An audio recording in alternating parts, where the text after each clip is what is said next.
Your favorite alien is here, is back from Michigan City. He is ready to attack.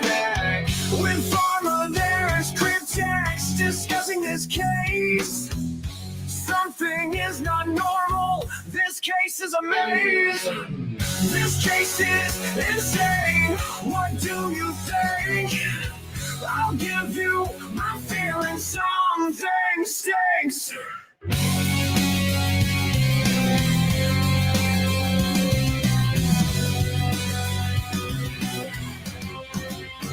Be nice. Don't hate. Think twice. Please.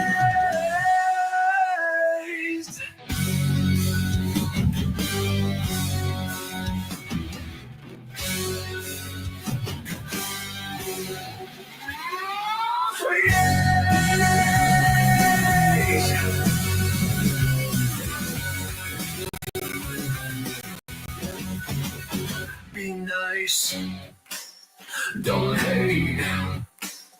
Think twice. Hate.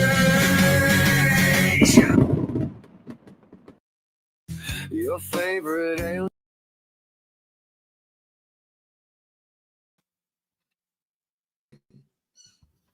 Hello guys, how are you? We are here with our good friend, the Michigan alien, Derek Farmer. How are you, Farmer? You always make me giggle when you say that, Cryptex. Good to see you. I'm doing good. The weather has warmed. My attitude is thawed out, and I'm ready for a new start. Let's do it. Cool, man. Happy for that. Here is still a little bit freezing, man. But yeah, let's do it. What are we talking about tonight, Farmer? Let me know.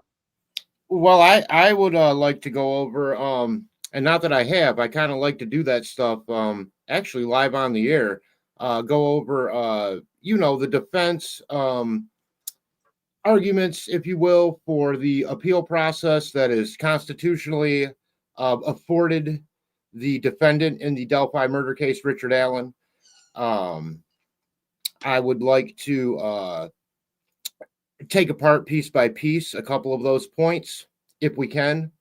I would like the chat to be involved if they have any questions that have been nagging at them the last week.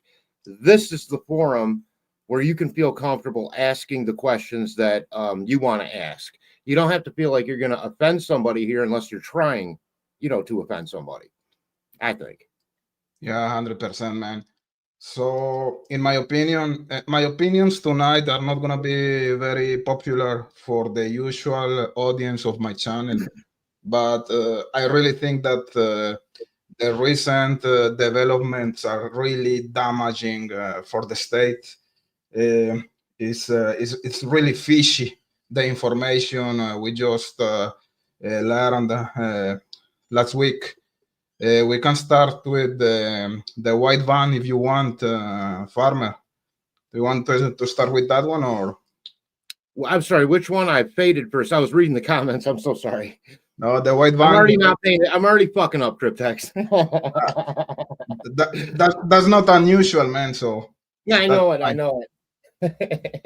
So we know that according to the video that was presented by the defense last week, we can see a white van, which is likely the Brad Weber's van, passing in front of the camera at 2:44. And to me, that destroys the timeline of the state, because according to the final or the closing statements of the prosecution during the case, they say that Richard Allen was spotted when he was before committing the crimes by the white van. He got scared, and because of that, he killed the girls afterward. And we know that the Libby's phone stopped moving at, I think it was 2:32. So if the van passed after 2:32, it doesn't work. So to me, man, is there's maybe even perjury here.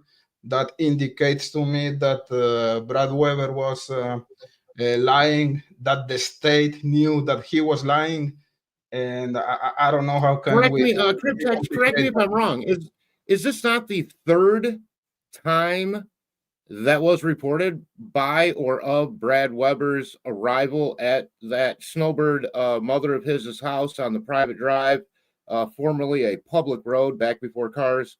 I thought originally in the one of the leaked transcripts, I don't remember now if it was Ron Logan, Keegan Klein, whatever, but that he had stated 3:30, and then he said 2:30 on the stand, where it comes out it was actually 2:44. Now, isn't that 3 different times? Exactly. It's not that fishy. It's really fishy. Yeah, it's fishy. And now we have this video evidence. And I know we're gonna read the comments in the comment section later. I know that we'll get to it. Don't worry. Yeah, but I anticipate that some viewers are gonna say that if the offset timing is just AM PM, why don't you think that the time difference is gonna be like 1 hour, 12 hours, 15 minutes, or 12 hours, Right. 15, that 40 doesn't make minutes? sense. Yeah. So it's a valid question, but I'm gonna Right. tell you, electronics don't work like that. It's really I had a lot of work, And I would say if Yeah. everybody just wants to have a flashback or a memory to 1987 and the flashing clock on their VCR that they couldn't figure out how to set, it wasn't 12:15 p.m. and it was actually 12 a.m. It was 12 p.m. or 12 a.m. This 15-minute interval bullshit, in my opinion, is convenient word salad to try to obfuscate more facts that are coming out. Now, I'm not saying that Richard Allen is guilty or innocent. In fact, I do believe he took part in these murders. I do believe he's guilty. I just have to now really question, based on his appeal process, if he would be forthcoming if anyone else was involved, like Mr. Steve had highlighted, by merely saying that someone else was involved and trying to take that pressure off him is going to point the finger right back at himself through that appeal process. Not a good idea. So just by keeping quiet and not ratting anyone out, you have a better appeal grounds to stand on, because you're not pointing the finger back at yourself saying this person helped me kill 2 girls. You understand? So it's not a fear situation necessarily where he's afraid his family is going to get offed by the Kokomo crew or whoever. I'm only using them as a local example. I'm sure they're fine fellas. But what I am saying is that it would make defense sense, appeals wise, to keep your mouth shut about other people being involved until that appeal process is over. Now, once that appeal process is over, if someone else is involved, I'd expect him to sing like a canary. But that's only an expectation, and it's only my opinion. And as we all know, I'm just a pizza delivery guy from Kalamazoo, Michigan. Don't be modest, Farmer. Look at this. I don't know. Last week, we learned 2 more fishy elements in this case. Is this going to finish one day?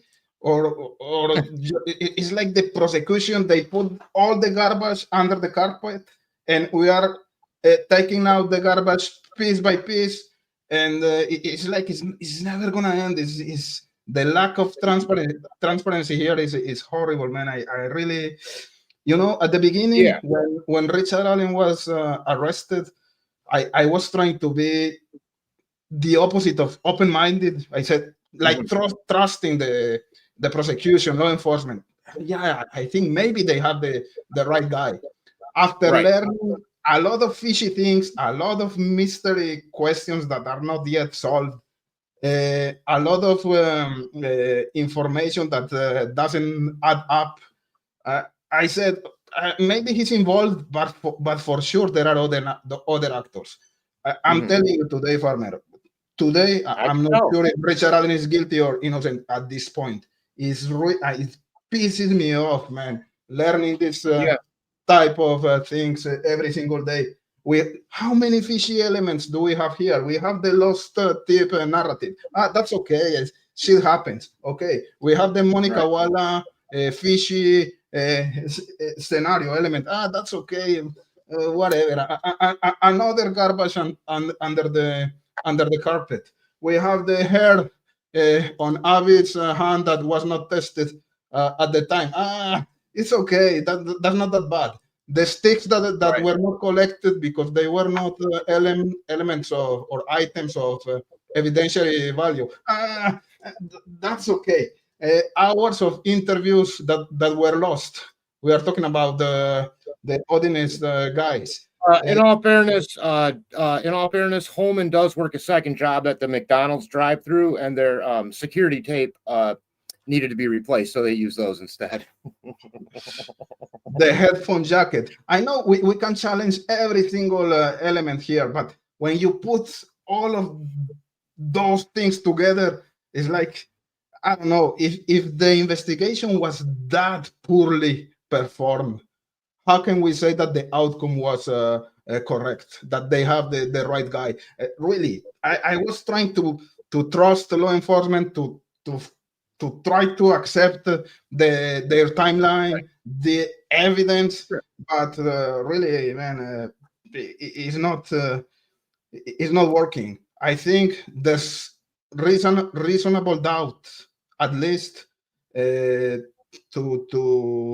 destroy the prosecution narrative, and I don't know. It just pisses me. It makes me mad, Well, man. what it is, Cryptex, is you're right. We weren't, and I'll say we, as we've been broadcasting together now for a few months anyways. I don't ever felt like we were in the camp of, oh boy, Richard Allen is innocent and they're railroading him. I always kind of felt like we were in the camp of, well, he's guilty, but who else is involved and what else didn't come out? But unfortunately, with what appears to be as many sort of weak spots in the prosecution, and if they are indeed holding back exculpatory evidence, or what is seen to be exculpatory evidence, I would disagree with what let me just scroll back a little bit here. Don't dox me. I think said it. I could be wrong though. I don't. Or Sub Rosa. I do think that they said earlier anyways that they thought, why not a plea deal versus just keeping your mouth shut and running the risk of getting a serious sentence, But how do you make a plea deal when you've been involved in the murder of Libby and Abby in Delphi, Indiana?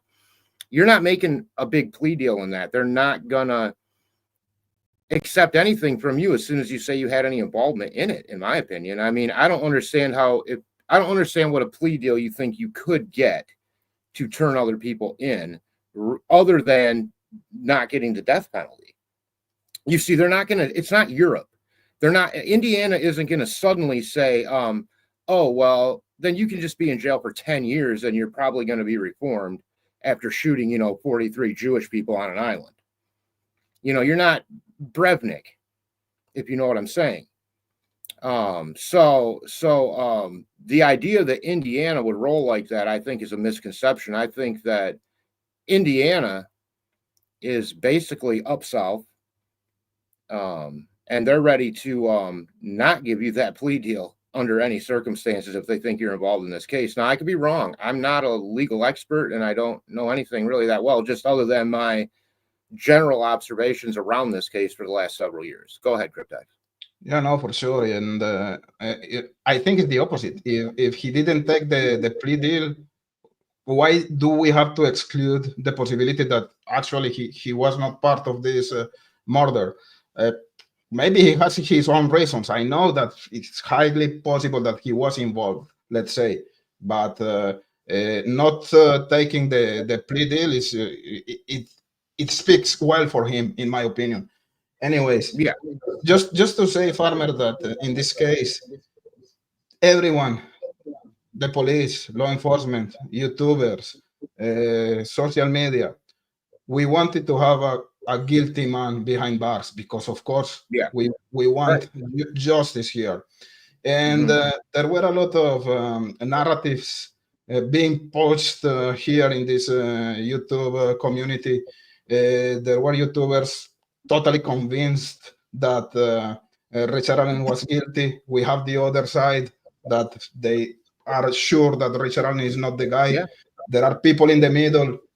But imagine if you were always saying and pushing the narrative of the guilty person here regarding Richard Allen.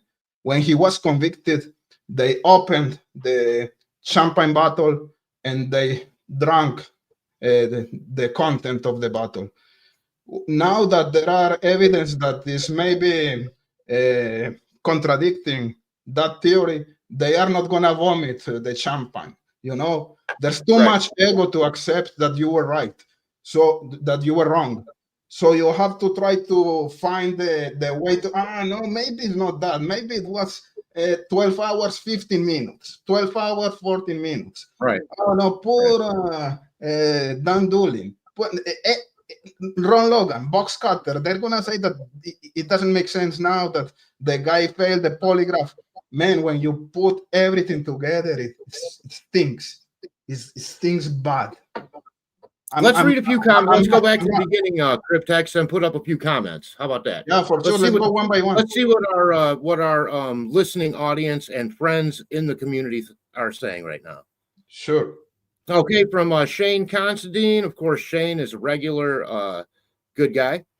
So we're saying the timestamp is 100% accurate. Yeah, we're saying that in terms of AM, PM, no. And those could be switched, but I find it hard to believe that if it's exactly 12 hours off, it'll be 12 hours and 15 minutes off. We know how those flashing clocks work. I mean, I don't know. I don't know, Shane. I mean, I guess you can't say 100%. You're right, though. We can't. But the question you're asking illustrates your point. No, we can't say that. Next one. And in my opinion, there are other sightings that were captured by that camera that are going to confirm that the offset is actually 12 hours and not 12 hours, 15 minutes. Just to tell you quickly here, Farmer, I used to work with water for injection system, water treatment systems, production, a lot of instrumentation regarding that type of facilities. Sure. And that type of bug, changing the time from AM to PM or the opposite, was really, really common. I had never seen 12:14, 12:04. It was 12 pill, AM to PM. So just by experience, and maybe my experience doesn't make sense for you or whatever, but it makes sense to me. I've worked with security cameras for since I've been in the restaurant business. You know, I mean, we were some of the first industry to have a business type security camera system in place. I mean, party stores, restaurants, places in high crime areas. You know, we've been doing this for decades. And again, I mean, originally when we were doing this, there would be an office or a space in the restaurant that would have a locked metal box with a key where you would have a looped tape that you would have to physically switch out. Of course, then we know that after that, we got the DVR system. So no more tapes, but it was still on a loop. It didn't have a big memory. And so it would have to, and by the time it got to that Marathon gas station, somehow the FBI figured out how to fucking lose both. Exactly. That's let's go with the next comment, Farmer. Let's do it. Don't dox me. In addition, with Brad Weber telling his mom, who told the news, that he had wished he'd seen the guy or guys, as he'd make sure to help intervene and call police. I mean, I think I remember early on that quote coming out, actually. Don't dox me, now that you mention it. That's a pretty old reference, but I remember. It's odd. I don't know if that puts Brad Weber in suspect land, or if that just blows apart, like Cryptex said, some of the timeline. It's such a tight timeline that 15 minutes is actually a very big deal. Let's go to the next one. No, before going to the next one, I think it's both. It destroys the timeline, the prosecution timeline, Good and point. it makes Brad Weber as a possible suspect, in my opinion. Because if the band passed before 2:44, he could abduct the girls, and we know the story about the sticks in his garage. So I don't see. I'm not saying it's likely. I'm not saying he did it, but Let's break it down. I wouldn't discard that possibility at all, for real. And he Before was we actually, acting, yeah, no, go ahead. I'm so sorry. he was Before we go on though, I do want to stay on this Brad Weber point for a second. Okay, but go ahead. I don't want to move on quite yet. yeah, he was acting weird and nervous on during the process. The FBI agent that was supposed to testify to contradict the timeline of Brad Weber, he was not allowed to give his testimony because he was not in the town where the process was being conducted, and the judge she didn't allow to have the testimony by camera, let's say. So. And regarding the mother of Brad Weber, at the beginning of this case, she was suspecting her own son, Brad Weber. She was trying to help law enforcement. So I wouldn't close like that the Brad Weber's scenario. So especially with this recent development. Go ahead, Farmer. You wanted to say something? Oh shit, I forgot what that was. But let's move on and with the Brad Weber thing, I mean, and geez, I don't mean to throw his name out there if he didn't have any involvement, you know, but I don't think it's that big. Everybody's doing it, you know. I mean, I really don't know how. Like, I know exactly where I was at and what time it was when 9/11 happened. I don't need the news to remind me. I know where I was at and what time it was when the space shuttle blew up. And I think if a murder happened in my backyard with this kind of prominence, one that I've even had to answer official questions in, I would know exactly what time that happened, what time I got home, and it wouldn't be 3 different times that were ranging in 1 hour and 15 minutes in difference. I have a problem with that. There's a lot of variance there. Now, the camera's not going to lie unless the camera's lying and the time is wrong. Let's assume that it's an AM, PM situation that got switched, that the minutes and the seconds are fine, that the hours were fine, just that the meridian was wrong. Okay. And that, so let's break down that timeline a little bit. So 12:44. Now, what time is it testified to, according to evidence, the girls were told to go down that hill? Was it not 2:13 or 2:23? Help me out here. No, but before helping you out, Farmer, I forgot one thing that is very important here to confirm or to say that the 2:44 p.m. Is actually the right time. Remember that the phone of Brad Holder, they have the pings of his phone at his house at 2:50, 2:55. So it matches 2:44. So the van passes in front of the camera at 2:44, and 5 or 6 minutes after, they have his phone pinging at his home. You said house. Brad Holder. Did you mean Brad Weber? Brad Weber. Brad Weber. Okay. I just wanted to clarify. No, Brad Weber. Yeah. So the van passes in front of the camera at 2:44, and then 5 or 6 minutes after, his phone is pinging at his house. So it matches. It's not 12 hours, 10 minutes. No, it's not 12 hours, 15 minutes. It's 12 hours. It's AM, PM.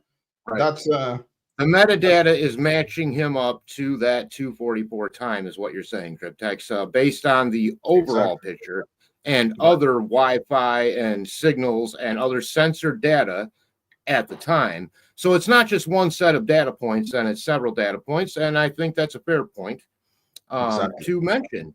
Now, I can't get into the psychology or the in the head of Brad Weber, but I can tell you that maybe not co is not the right word, but another content creator on this subject, whose name is Bill, went there. He has a great timeline, by the way, Bill, from oh God, I can't remember his channel's name right now. I'll think of it. Anyway, shout out to Bill because he went there and walked on Brad Weber's driveway and wanted to kind of walk those tracks, you know. And he called in live to Sleuth Show while I was on that show while he was there. And now, do you remember that two women did a story with Ron Logan? Two podcast women, kind of an interview situation. Well, they eventually were held at gunpoint by who?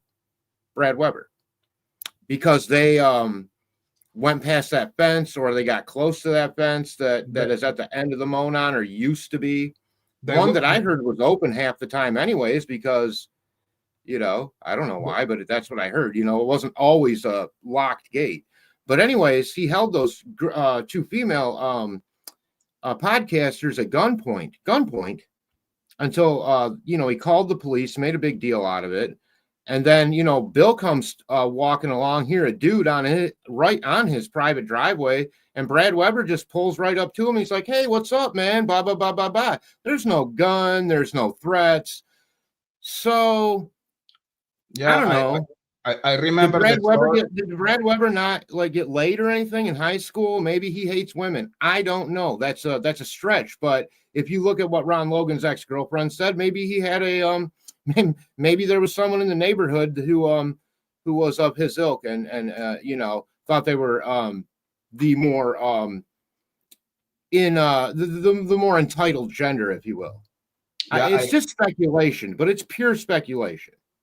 I remember the story, but I didn't know they were podcasters, the girls. But yeah, he kidnapped two women at his property at the time, so he has a history of violence, kidnapping. So it doesn't. Well, I mean, I don't. You know, with as many people as traverse that bridge, and your gate is literally across the old railroad tracks as part of the, you know, part of the trail. I don't know. It just seems like two grown adult women after this Delphi situation. That wouldn't be your first subset to maybe pull a loaded handgun on. My opinion. Yeah, man. Let's continue with the. Kelly says, much respect for Cryptex for looking at the evidence and maybe changing his mind. Well, but I mean, I would hope anyone has that ability, because if you're getting so stuck, I mean, I have my own theory.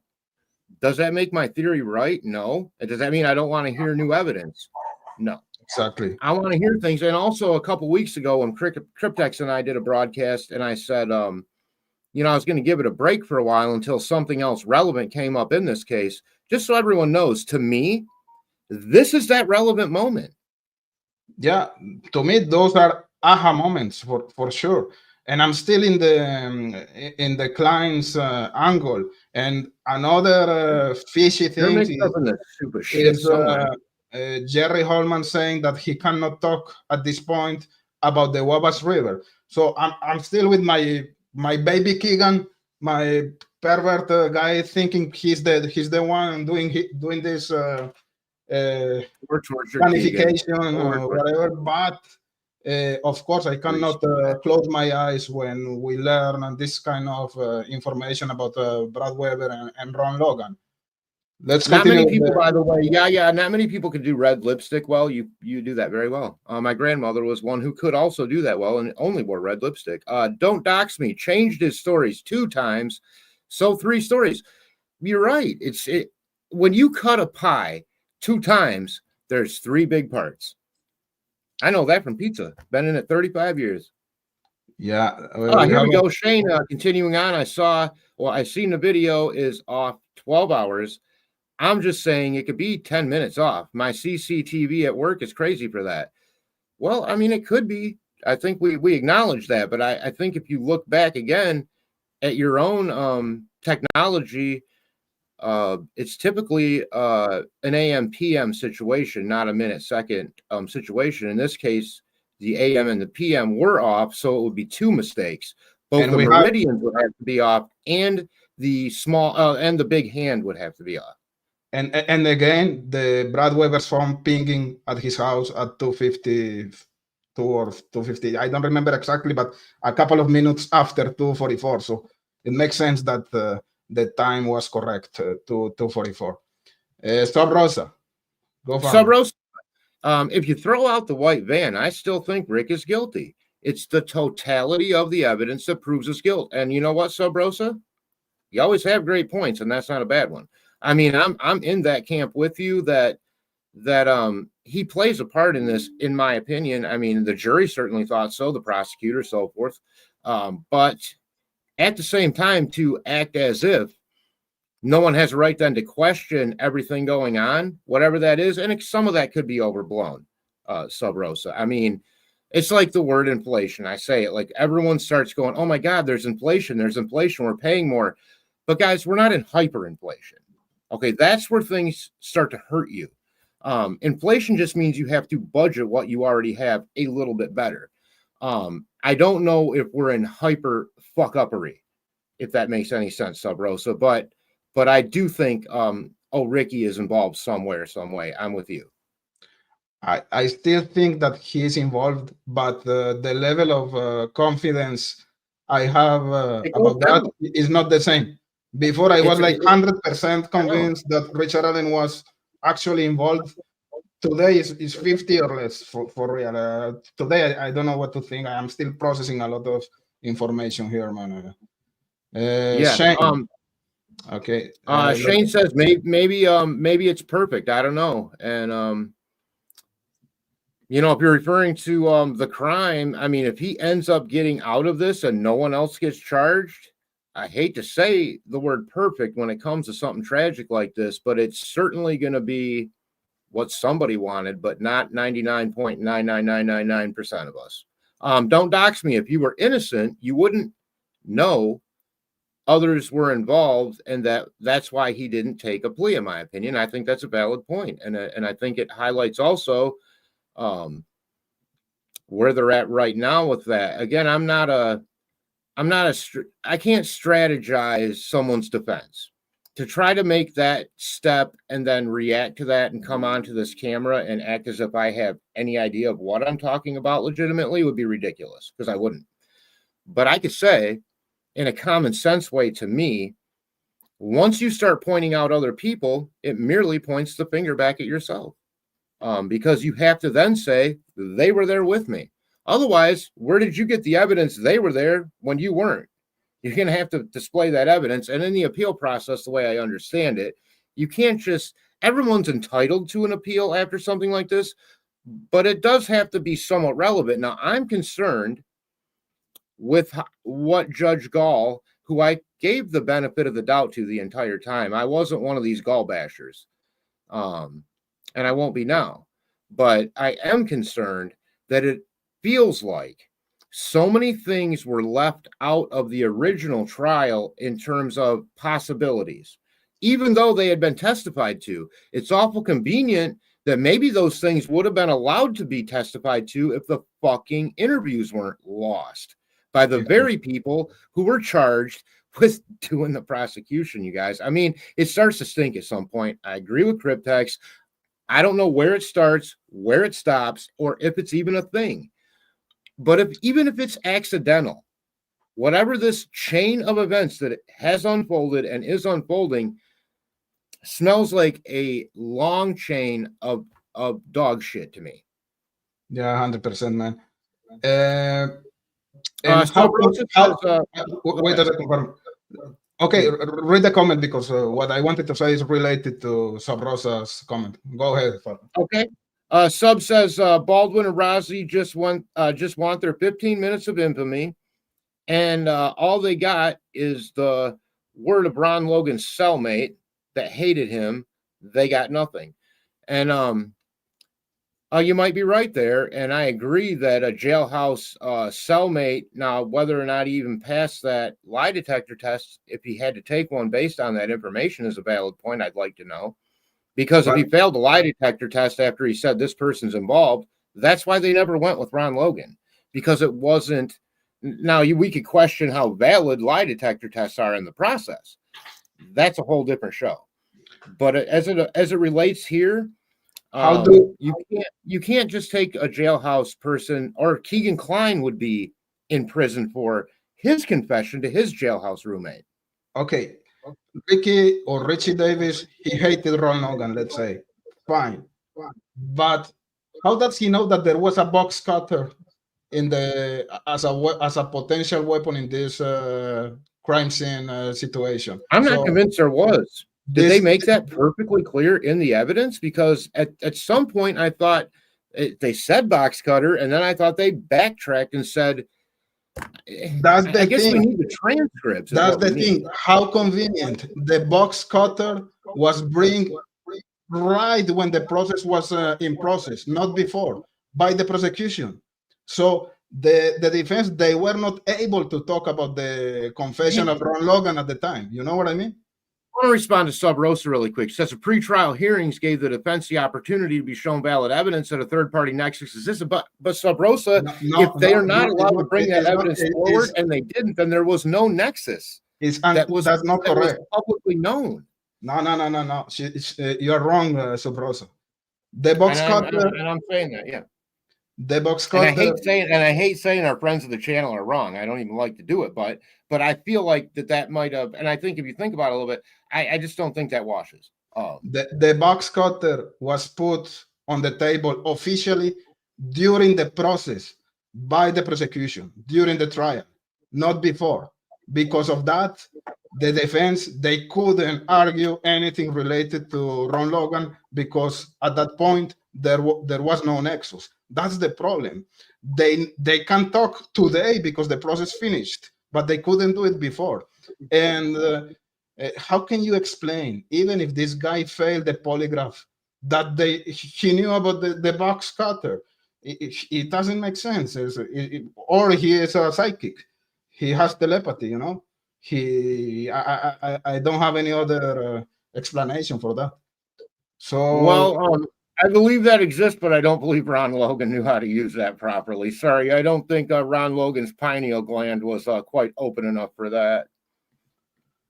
I don't know, man. Let's continue with the comments. Yeah, I was just typing one. I just wanted to agree with what Fair Maiden said there a moment ago. Shane says, no, nothing is okay, but everything I know has an explanation. That's the problem. It's too much explanations, you know. If you have a case, right, you shouldn't go outside explaining every single minute a total different thing every time. So if your case is so solid, it should be clear as crystal. Look, we have this guy, we have this video, we have the murder weapon, we have the motive. But even if everything is circumstantial, it is poorly circumstantial, in my opinion. So why do they have to give explanations? It's like I understand that coincidences exist, but 1, 2, 3, okay, but 4, 5, 6, 7, 8, 9, 10 is impossible, man. It's impossible. Go with Mara. I agree with what Mara is saying. Also, the notion the defense team was clout chasing is ignorant. I mean, ignorant's harsh, although it doesn't have to be. I'm ignorant on many things. I don't think they're clout chasing. It's absolutely their job, their reputations going forward for how effective they are, and their drive and their passion for what they do in a career that can make them be the bulldogs they are. And I don't think that taking an obviously, even if you want to call RA obviously guilty, taking an obviously guilty person's case doesn't make a lawyer less credible. I mean, it makes the American legal system more substantial and more important. And I agree with that. Farmer, read the comments that are displayed in the screen, because if not, I'm going to be lost. I don't know what are you talking about. Fair enough. So sorry for that. I didn't mean to scold you. No, I know. I don't feel that scolded. No, like that, because I'm focusing on in the chat in the screen at the same time, so just to make sure that I know what are we talking about. So go with it's a very valid point. But let's say then for that point on the screen right now by Growing Crazy says the defense is grasping, in my opinion. They're changing their story. It is Ron Logan or the Odinites. A common sense, of course. RA is guilty. There will be no appeal. The court will slap it down as fast as KK's.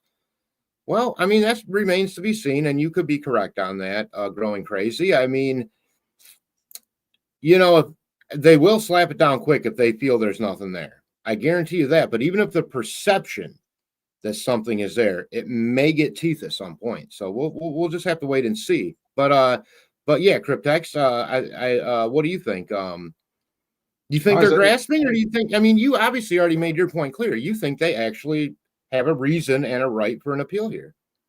That the problem is that they didn't have the information about the box cutter prior to the trial, or they had the information, but the prosecution didn't put that information as in public, so they could use that angle, the Ron Logan angle, to defend his client, because there was no nexus allowed in that sense. So right. And even it was the same for the Odinism theory. They couldn't even talk about the Odinism during the process. So it's even worse. You have three potential actors, the clients, the Odinism and Ron Logan, and the defense. They had the hands tied up. So I agree with the Yaya. This case is just so frustrating. I mean, I think that's something both or even all 3 or 7 sides can agree on. It is a frustrating case. I think we all wanted, after this trial was over, to feel as if there was resolution. I guess people aren't feeling that. I mean, I don't want to put my own narrative out there, but judged by some of the creators, I mean, I don't love that word until we come up with something better, that were very pro prosecution, who are kind of breaking away from that at this point. So that's why we're back on here today saying that I mean, there's still some media relevance around this, and hell, if everyone else is going to be talking about it, I think me and Cryptex's perspective on this case is just as fair and honest as anyone else's, so we should do it too. Don't dox me. Yup. The second I realized there was zero connection found online with RA, crazy, because I was in the he was guilty camp at first.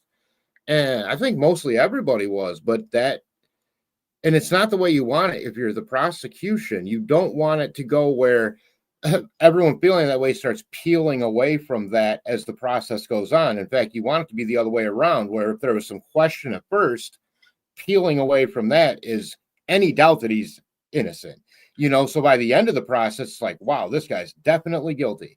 And that opposite of that happened, because at first he sounded definitely guilty. And now there are all these questions, not just based on him, but based on the process. And that's what we have to guard here. And that's what's important. It's not, to me, it's not about, now I can't say what it's about to other people. To me, it's not about going, well, I love this Rick Allen. I can't wait to buy that son of a bitch a beer at the bar. That's not the case. The bigger idea here is that going forward, for whoever it is, they're getting a fair process, so that if they are guilty, we can feel damn good about putting them in a chair and making their eyeballs shoot out of their head. Go ahead, Cryptex. Yeah, no, regarding the comment of don't dox me about the online traceability of Richard Allen's activity online, let's say. I have a question for you, because I don't have the answer. I don't know if you have any idea, Farmer here or guys in the chat. One of the fishy points against Richard Allen is we don't know anything about his phone at the time of the murders, right? We don't have any information, right, at least at my knowledge. Right. And the other one is the lack of alibi. But if I remember correctly, Richard Allen, he gave his phone to Dan Doolin when he was conducting the interview, the time Richard Allen went to talk to him. And I think they noted the serial number of his phone. So some type of research was performed in Richard Allen's phone. So what happened with that? The cell phone was available for the law enforcement at that time of the murder, the first week of the crime. So we tend to say that this is something that is against Richard Allen, but actually it's against the prosecution because they had that material, that evidence available at the time. What do you think about that? Yeah, it's just one of those points. That damn phone, because, well, a couple things I think of it. Now, he wasn't a suspect, supposedly, Richard Allen, when? Until about 5.5, 6 years later, right? 5.5 years later, October of 22, he became Kathy Schenck, supposedly, whatever that whole bullshit story was. Can you repeat that word, please? Which one? Bullshit. Bullshit. I loved it. Continue. Sorry. Okay. Because it was bullshit. And that bullshit was the lost tip narrative. Somehow some piece of paper has the word cleared written on it in a box, and Kathy Schenck, after 70,000 tips, finds it and magically puts it in the computer. If anybody has watched the JFK assassination case over the years unfold, it's much like that, because it's all bullshit. One to take you to one point to another when it's convenient for them. What really happened? Where did that tip come from? Why wasn't it put in originally? Did he even meet Dan Doolin? We wouldn't know, because there's no video of that, because he didn't feel like going to the police station and met him at an IGA or some shit. And, it's just ridiculous. The whole thing is ridiculous. Yeah, like the confessions with Dr. Walla, that was not recorded. She destroyed the notes of that confession. So how can we know that Richard Allen actually said that words? Right. And then she's on Facebook, in Indiana Facebook pages about the Delphi murders. And she was fired because of his behavior. Her behavior. Go ahead. It doesn't. It's about the dumbest ass behavior I've ever heard of from a professional. And I don't mean to pick on her, but to me, that's an appeal point. Now, I'm not a lawyer. I don't know if a judge will see it that way. I don't know if a lawyer will even want to take it up. But when the person you're responsible for making some of those confessions to is Lottie Dottie dying around Facebook and playing detective herself in her fun little fucking Facebook groups, we got a problem, Houston. 100%, man. I agree with you. Go with Sub Rosa comment, Farmer. Yeah. Okay, good. I'm getting mad. Here we go. Sub Rosa, this case has affected me more than any other case. My emotions are all wrapped up in it, too. And Sub Rosa, they are for a lot of people. I don't think that's what the girls want, though. I mean, I think the girls just want the truth to come out. But the problem is the girls are the only ones that know the truth. I love her comment, because I feel the same. And even at one point of my career, let's say, as a YouTuber, in this case, I was burned out. I had to stop because it was in my mind 24 hours, man. So I said I have to disconnect.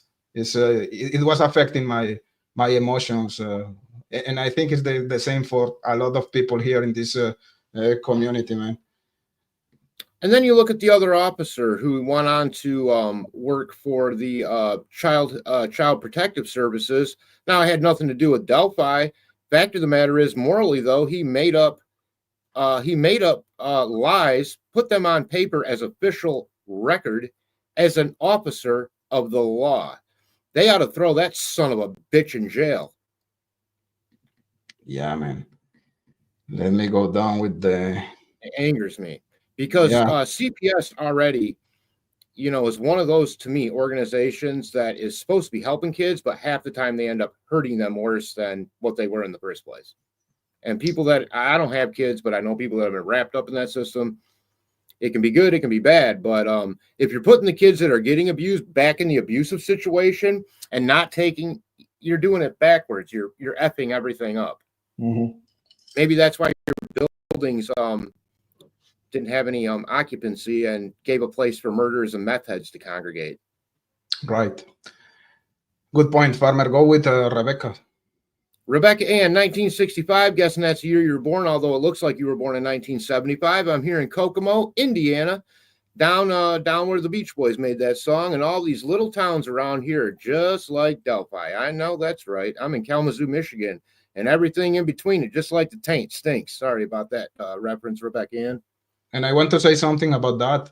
I repeat a lot during my streamings that in this community we tend to minimize the mistakes of law enforcement here, and one of the pretexts to say that or to try to minimize the errors is people saying, it's a small town, they don't have enough resources. It's the first crime of this nature. Just make anybody a friggin' excuse, boy. Exactly, but when they have the FBI to support with the resources, with money, with testing, they don't want to know anything about that. They want to conduct the investigation by themselves. So it's not a pretext. It's not an excuse that Delphi is a small town with no resources. They had the resources at the time to do everything they wanted to do, and they just didn't want to do it for ego, I think. Remember that they didn't even do an analysis of the height of Bridge Guy. How important is that information, man? You have to know how tall was Bridge Guy. Everybody here is saying that Bridge Guy was 5'4", 5'5", something like that. How do we know that? We have an. I know, and then it comes down to, I know everyone said that because that's what they, in the description of the suspect, remember, originally, but then it comes down to, well, how'd you guys determine that? Oh, we haven't determined that yet, just based on what it looked like. Oh, what about them hairs wrapped around them fingers? Were they wrapped around the finger? How many times were they wrapped around the finger? Or were they just loose in the hand?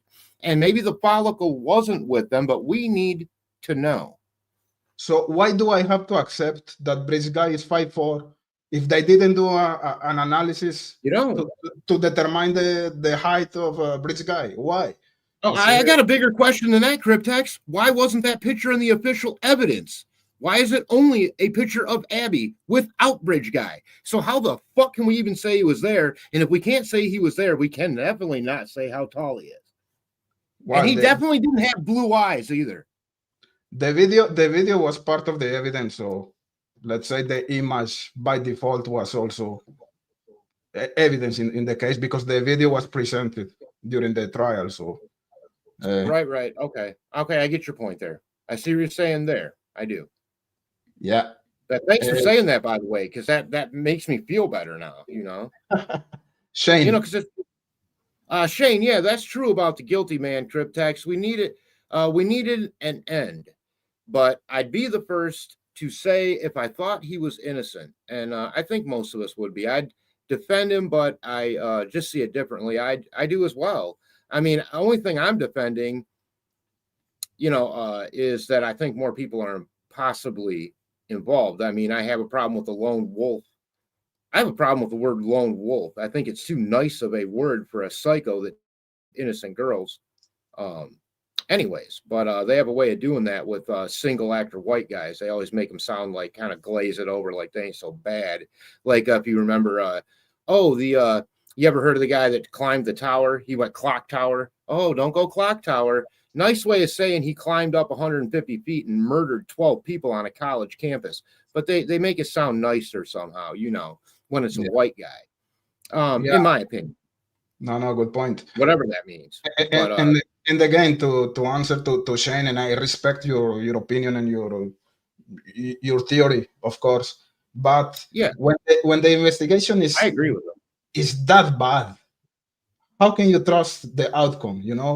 I think if it's going to make this many questions, at the very least, an appeal process may be beneficial to clear up some of that stuff. If he ends up getting off on a technicality, I'm going to find that highly tragic, but I'm not going to blame Rick Allen for that. I'll blame him for taking part in the murder of 2 innocent children. But for him getting away with it, I believe the blame will go directly back onto the people responsible for investigating the case. I don't think that's going to happen because the investigation has been so fishy. The power of the judge goal and the whole structure. they're not gonna allow to have an appeal. In my opinion, an appeal is not gonna happen. That's just my feeling. Sadly, because I think that's what we need. But let's see. Maybe I'm wrong. I don't know, man.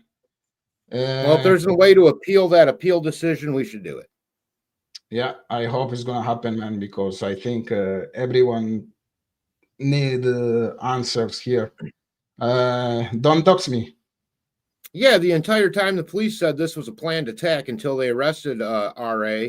In my opinion, the planned attackers staged scenes. They're more organized, and that would make sense when you look at what the original prosecutor Robert Ives said about there being a scene that was worthy of a photo shoot. Basically, I'll paraphrase, but when you go out of your way to say it's something you would want to take a picture of, yeah, that screams to me that it was someone had gone out of their way to make that scene not just a murder scene, but something beyond that.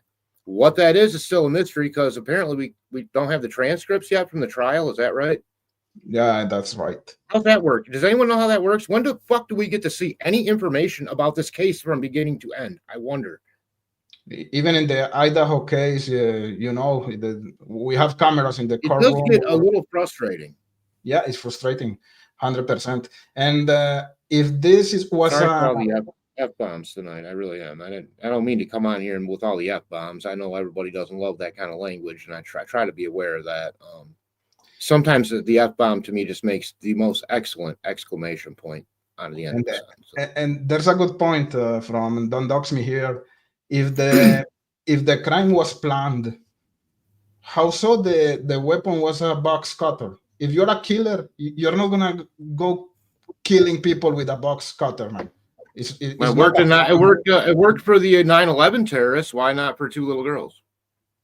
Wow, we are talking about people trained in military, but I'm talking about it's a good point. It's a good point. It's a I fair think point. it does work, but go ahead. No, it's a fair point. I give you that for me. This is a fair point. Good answer. Simdal. Simdal. Guilty or not, problem is it is not investigated properly. You're correct. This debate will never end unless there's appeal and we can bring all this out, or unless there's some kind of review process that has nothing to do with Richard Allen, and his, although I suppose it could impact it ultimately. But look, how many murder cases in the history of this country have gone where the real facts don't come out? Innocent people have even been put to death. Typically people that are poor and or minority. We know this to be a fact because at the end of the day, the power structure wants to throw it on somebody quick. What's the first thing they said during the very first press conference after this murder? When the reporter asked a very simple question that an officer ought to be able to answer for the community that are there to serve and protect. And they said, are we safe? Is this killer on the loose? And you had two fucking answers. Well, we're going to let you decide what you think about that. Well, how about if I decide you don't have a job and we hire someone that's not afraid as a cop to get involved in my protection in our community? Because either you're involved or you're protecting the people that are involved with shit like that, in my opinion, and you're a coward. We have our friend Anna Lisette. Anna Lisette, one of my very absolute favorite friends on this channel. There was nothing to be gained by accepting a plea. Exactly. Considering the crime, any outcome will be life. Again, they'd already determined that the death penalty was off the table. Many innocent people do accept pleas to avoid worse. Hey, let me ask something real quick before I finish this. It made me think of a brand new point. Whose idea was it not to put forth the death penalty? Was that something the defense requested, or was that just a nice move by the prosecution? Because if the prosecution decided that, isn't that their way of almost obfuscating down the road and avoiding having to come out with exact details? Because now they don't even have that on the table. So what is he going to even try to plead for? I think you make a great point, Anna Lisette. And some resist and are wrongly convicted. And if you don't want to come on the air, that's fine. But if you ever want a bullet point, knowing what our show's about ahead of time, we ought to email her before we go on. You could lay out some questions. I really like your commentary. I don't have the answer. Maybe Anna in the comments she can answer later. But it's a good question, Farmer. Damn good question. Yeah, I'd like a professional to answer, as somebody that's not a pizza driver from Kalamazoo, Michigan. Criminal network. Imagine if Rick wasn't scared by that van, the amount of carnage that would have happened. Yeah. Maybe. Good point. Maybe. I mean, because by 244, what kind of carnage happened between 213 and 244? Because at 230, he had just killed them right away. No one was sexually assaulted. Now you're telling me there's almost 30 minutes or 20 minutes or whatever between him being scared. Yeah, that also puts him off that private driveway at the same time the van's coming to make him go across the creek. The whole thing stinks. Yeah, the whole thing stinks, man. Yeah, I think at 2:32 the phone stopped moving, so he was already at the other side of the creek at 2:32. So the girls were actually killed at that time. What more carnage could he have done? He murdered 2 girls that were there. I mean, do you think he would have went on if it was him as a lone wolf to murder more and more and more? I mean, in his small community, I mean, the carnage was done. Digital says, doesn't Weber's phone data line up with the van on the camera? Cryptex nailed out that point earlier, saying that at the Snowbird's house, the metadata did show at 2:52 him hooked up online there. So, yes, it matches up with 2:44 timeline. I've gone back and forth. However, today I'm very certain Rick is the wrong guy. I don't blame you for that. I mean, a month ago or before this trial was started and over and this whole process, I probably would have been in the camp of, oh, you just want to, be that guy that or girl that, likes to put the murderer on a pedestal.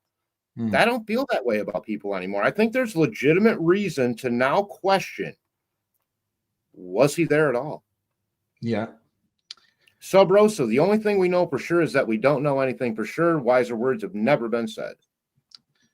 Very good point. Let's go again with Analyset. Ricci's information is not supported by evidence. Everything he said could have been gotten from or invented from news, except the box cutter. That is intriguing. Man, that's the point. The box cutter. That's the main point.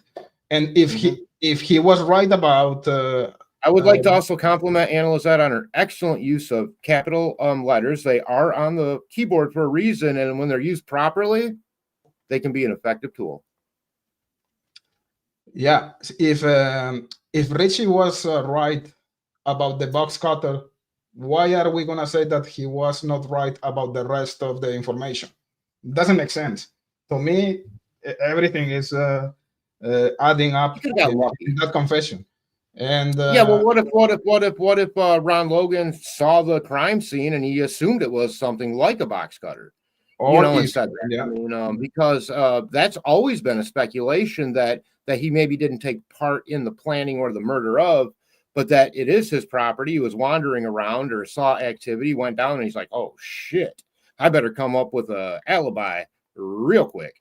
Not only was I drunk driving around after 58 suspended licensees, but this don't look good. But so I find it highly suspect, and I also found it a bit abusive by the pro-prosecution side in chats and on shows previously to this one that would basically eviscerate you if you even mentioned the name Ron Logan. Quite frankly, when someone says, well, who do you think you are, saying Ron Logan might be involved, I said, don't ask me, ask the FBI. They thought he was involved. I'm just a pizza guy from Kalamazoo, Michigan. I'm listening to what the FBI said. But no, but it illustrates the point that the FBI thought Ron Logan was involved. It doesn't matter what we all think. Yeah, and but that's good enough for me. That's good enough for me. Coming to your point, if Ron Logan was only an witness of the bodies, let's say, how is he gonna know about the box cutter? The box cutter was not there, so doesn't make sense that angle. Let's say he was part of the murders, or he was in contact with someone who committed the murders. And remember that at one point There's the story of Ron Logan calling someone during the night, communicating with maybe with the other perpetrator. I don't know, man. It's a lot of questions to be Here, answered here. let me tell you, Cryptex. Here in America, we have a saying: you may be judged by the company you keep. And if you look at the company that Ron Logan kept around his 40-acre farm property there, where he was strong enough to break wild horses up into his 70s. So don't tell me he couldn't take care of a couple 12, 13-year-old girls. You can break a horse when you're 68, 70 years old. You can take care of anything else. The man was strong. He didn't have cancer. The problem but let me just finish though by saying that if you look at there was a lot of Ron Logan defenders. It makes sense what they were saying with not he knew he would go to jail, and they would be around asking, where were you at, what were you doing, and and that did make sense. But there's just something about that guy I've never liked. So I'm going to go with he might have been involved. How about that? I think so. I think that's the most likely scenario because he couldn't do it alone. Because remember that the girls they don't have defensive injuries on their hands. So to me, it's almost impossible that only one person committed this crime. So if Ron Logan Mr. Steve illustrates that point, right? Yeah, Justin.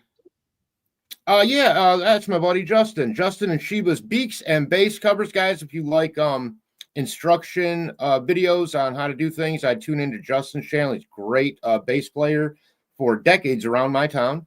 Late to the party. What's up, Crip? Hey, Derek. Not much. We're just going over the newly released sort of data points that the defense put out for the appeal process for Richard Allen in the Delphi murders of Abigail Williams and Liberty German. As we go over that, we're sort of just highlighting what we see as some possible, if not trajectory changing events, at least some points in the story where things again become uncomfortable in terms of a consistent story. Anna Lizette says supposedly the video time works out with Weber's phone pinged his house, and yeah, we made that point a couple times already. And I haven't seen that, but I take Cryptex, he's looked into that and says that at 2:52, the metadata showed that Weber was there. It matches the 2:44 timing. Facts are facts. Yeah. Kelly says this case has more coincidences than any case I've ever seen. Erased interviews. Only time doctor speaks to RA that wasn't recorded. Look, I'm with you. It starts to stack. Just the amount of coincidences regarding the crimes it blows your mind. So because it forces you to feel like you're an idiot. Oh man, that's what it makes you feel like. Like, oh boy, you're a bad person if you think this is going on. Oh, you hate the family and all this shit, which I don't hate anyone's family. I feel terrible for them. Or if you don't support this 100%, then you feel this way. Guess what? I don't play that shit. I feel how I feel, and I'm able to discern between this fact and this point and that point. I may not be able to put all that together, but individually, I can discern between those things. And there's something fishy here. 100%. Wonder what Randy Gravitt thinks. Sorry, repeat that. You know Randy Gravitt? Yeah. I just wonder what he thinks. I'm curious. I mean, he's always had kind of an insight. I mean, I talked to him on the phone once before. Randy, and I love Randy, but Randy is in the same bucket of Big Solves, Frank Meister, Kathleen, the other girl. They're Gray Hughes. They are gonna die with the Richard Allen's only actor, even if they see a video of Keegan Kline killing the girls. They're never gonna change their mind. It's a matter of ego. It's a matter of it's hard to change your mind when you are pushing so hard. It's not for me. I don't think it's hard for the people in our chat. I don't think it's hard for you, and I don't think it's hard for me. It's only hard, let's state it correctly. It's only hard for some people to fucking change their minds. And that's a fact. And especially with some of them were working with the prosecution.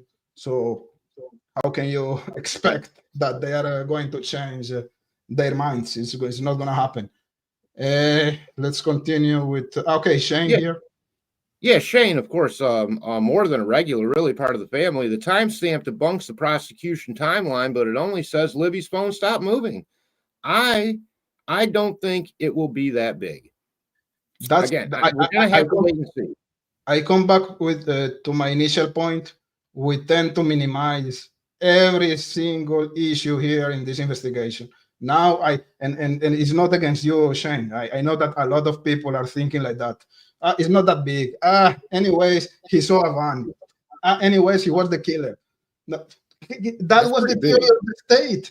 They closed their argument saying that the guy, Richard Allen Bridge guy, was spooked by a van at 2:30. So that now is not the case. We can, and that lines up, and that narrative lines up exactly with that down the hill moment, and that down the hill ends, you have to understand, on that private drive.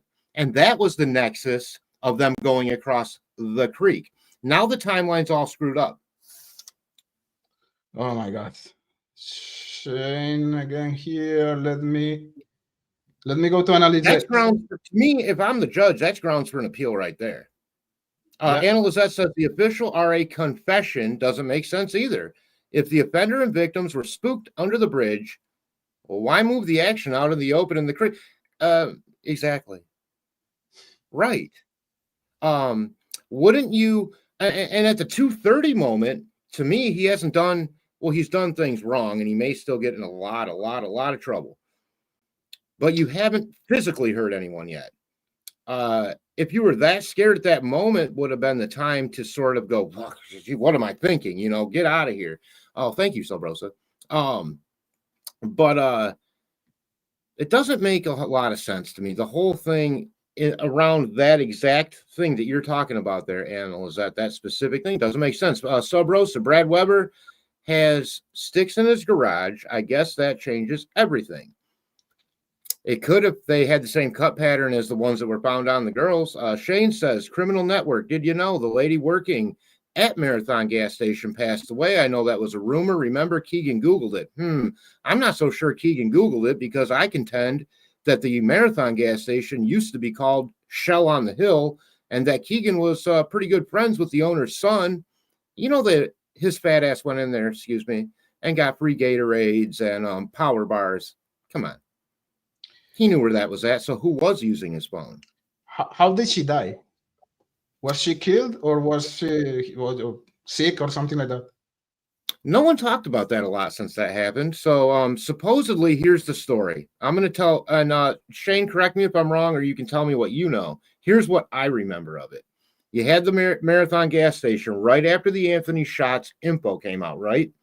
Because that all kind of came out at the same time, and they said, well, he searched the Marathon gas station. So they started asking questions around who was in that Marathon gas. That's when we found out the FBI lost the video and toasted the hard drive, right? But on top of that, supposedly, there was a receipt from a credit card that purchased a Gatorade that day from somebody that we really probably shouldn't mention on the show, because it would go into an area that would be familial and close familial. I mean, I'd be happy to tell you behind the scenes, but if it is rumor, I don't want to spread it. If it's not, it's very disturbing, because supposedly the young attendant who found and had that receipt as proof was found dead in her, or his, I think her apartment, maybe within that next year, within a few months. Now, Shane, if you know different, kind of like a different angle on this, really, I'm just pulling this from memory. This is years ago we talked about this. So Mars says, I feel like it's difficult to say who did it, and with what we know, and easier to say who didn't do it. Yeah, I think there's a lot of missing pieces here. She's right, 100%. Shane, that CCTV was massive in my opinion. Okay. Rebecca. Yeah, I agree, Shane. Rebecca, 1965. Rebecca Ann, Gall wouldn't let so much of evidence in to show someone else could have done it. And there is I think there's a point to be made there. Yeah. Let's go with Criminal Network. Criminal Network, Shane. Yeah, crazy. Lots of mysterious deaths. I mean, everyone said so, but I mean, I also heard she had like a heart condition or something. I don't even know if the girl actually, I don't even know if there was a receipt. Okay, this was heavy rumor speculation, maybe right after the shot stuff came out. Sub Rosa, thanks so much. My favorite pizza guy in Kalamazoo, Michigan. Oh, you have another one? Oh, me. Thank you, Sub Rosa. I have to send you the I have to send you the $2. I have to send you the $2, farmer. No, you don't. No, you do. Definitely do not have to do that. Yeah, for sure. Let's go with I sold my house. Yeah. Anna Lizette, Sub Rosa. I got the sticks in my go back. I got the sticks in my garage. I call them kindling for the wood stove. Some are sod. I also know about runes. I mean, I never have seen a big connection to this Odin thing, but if things are being held back, if sticks aren't even being kept as evidence, if it's not considered that, and then the judge goes, and you can't use any of that shit anyways. Well, how much is it going to be investigated? Exactly. That's part of the investigation. We can make fun about it, but let's say there are sayings, I don't know how accurate is that the sticks were cut with some type of tool. Let's say the sticks in the garage of Brad Weber were cut with the same tool, let's say. That could be a potential connection there. I'm not saying he did it, but that's my point. We shouldn't minimize this type of things, guys. We make fun about that, but remember that in the investigation processes, the little details are really important. So again, and at least the perception of crossing your T's and dotting your I's on something this serious for the community of Delphi and for the good nature of humanity is important, in my opinion. Yeah. Shane says, you keep switching the I can't light my joint back up. You keep switching the comments real quick. Her testimony of Keegan was invoked. Would have been the biggest thing in the case, but they lost it or destroyed it accidentally. Well, yeah, I know, Shane. It's awful handy, which all of it adds up. I mean, I never liked any of that stuff before, but I definitely let all that go, thinking that it was just rumor and speculation because I never saw, So wait, farmer. I have to send you $2 from Sub Rosa and one beer from Shane. Thank you, Shane. Please do not send me any of that terribly, horribly skunk Canadian beer you guys make up there in the blue bottles. It's got to be in a clear bottle or a brown bottle. I mean. Coming back to Shane comment, thank you. By the way, thank you. But we're coming back. Let's go ahead. It's really shitty that we don't have this videotape evidence, man. That would answer a lot of questions. The Marathon gas station videotape is such a... I mean, it could or it couldn't. I mean, what if it just shows these people that they said were there being there? It doesn't mean it's going to show them conspiring to murder anyone, but it would have possibly created more of a timeline and narrative with other parties involved that just weren't thrown to the wayside then. Exactly. The more precise information you have, the more easy for the prosecution or law enforcement to solve the case or to discard any other actors, let's say. Criminal Network. Criminal Network. Go ahead. Yeah, go. No, go ahead. Okay, I find it funny when people try to say Ron Logan wasn't involved. Well, look, I mean, I think the theory is that, again, they do that same thing, though, Criminal Network, with Ron Logan that they do with Small Town Cops, with Dan Doolin, always just a fish and game warden, blah, blah, blah, blah, blah. He went to the same, police academy that the guy in Indianapolis did. But it's the same point that because he's old or because he is well liked in the area, which I don't think he was. But you know, I've already said a guy that can break horses into his 70s ought to be strong enough. And maybe he didn't like the bridge, or maybe he ain't bridge guy. Maybe he said dress up like me, so they get all confused and shit. You know, we don't know at this point. I mean, other than what came out in the trial, but since we can't read the transcripts, we're left to even guess about that. Sub Rosa, $1.99. My favorite content creator to argue with cryptex. Thank you so much, Sub Rosa. So now even Steven, minus you can $2 split us for... up. Yeah, you can split us up even now. Yeah.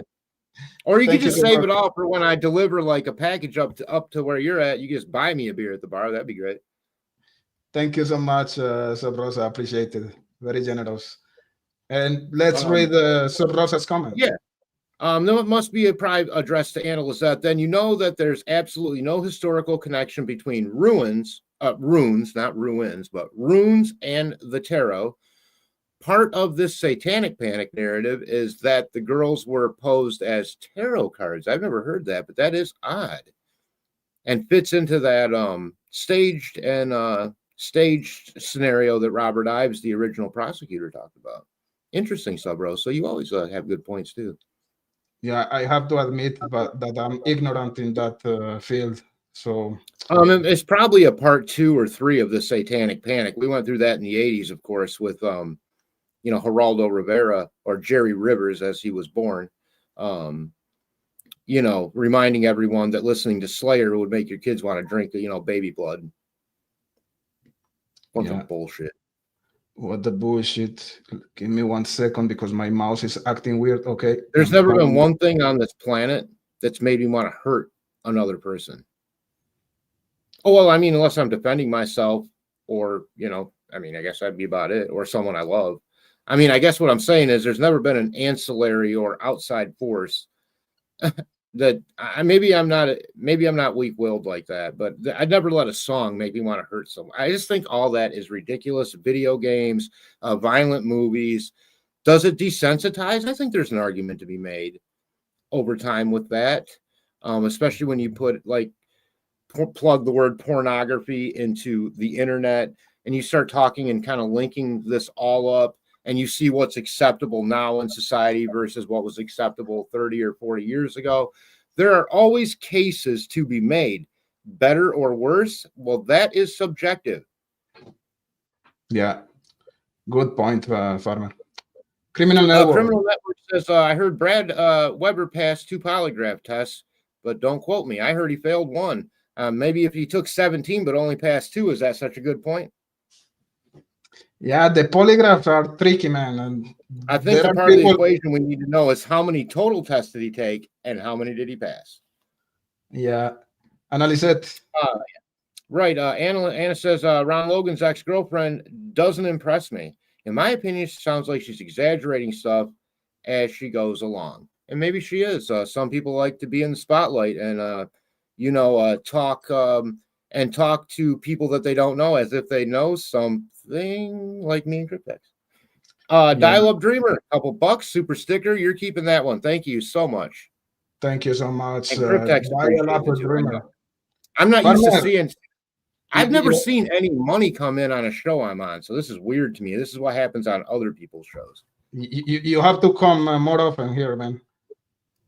I'm just kidding. I would love to. I'm just kidding, guys. No, I mean, I do love coming on here. Criminal Network says, sometimes I wake up grumpy, and other times I just let her sleep. I got it. I got it on the second half, and that's a good joke when you get it on the second half because this is funny from Simdal. Simdal says, to be fair, some podcasters are very kidnappable with their behavior. I'd agree because basically you're talking about, to me, it's just gross. And I know that I'm not trying to be better than anyone. I'm really not. I think you can make money being a creative person on this format and many others. And I always say pay the talent. You know, if someone's getting paid, why pay the middleman that's not doing anything but arranging the deal? I'm pretty confident half the people making the stuff could arrange their own deals. So I'm okay with it. It's just not for me because because for me, it's a creative process. I've never had that in my life at 52. I've always wanted that. I love music. I you know, like I still go to, you know, punk rock shows and sweaty basements and break bottles and shit. You Yeah, know, but but I love the visceral realness of that stuff, but I've never been good at anything until now. Look out, world. now you're good, and both things are compatible. You can be creative and you can make some Glad to money. see Anthony France here. Yeah, you're investing time in your creation process, man. Shane. I'm not saying for sure, Anthony. I'm sorry, I'm not allowed to answer you yet until Cryptex puts up Anthony Francis comment. But Shane says, Mar, I'd say I'd say they were sick of people on their property, and that's a fair point too. You know, I mean, everyone keeps trying to solve a murder, and some folks just want to be in, you know, sit on their lawn chair and have an iced tea. You know. Yeah.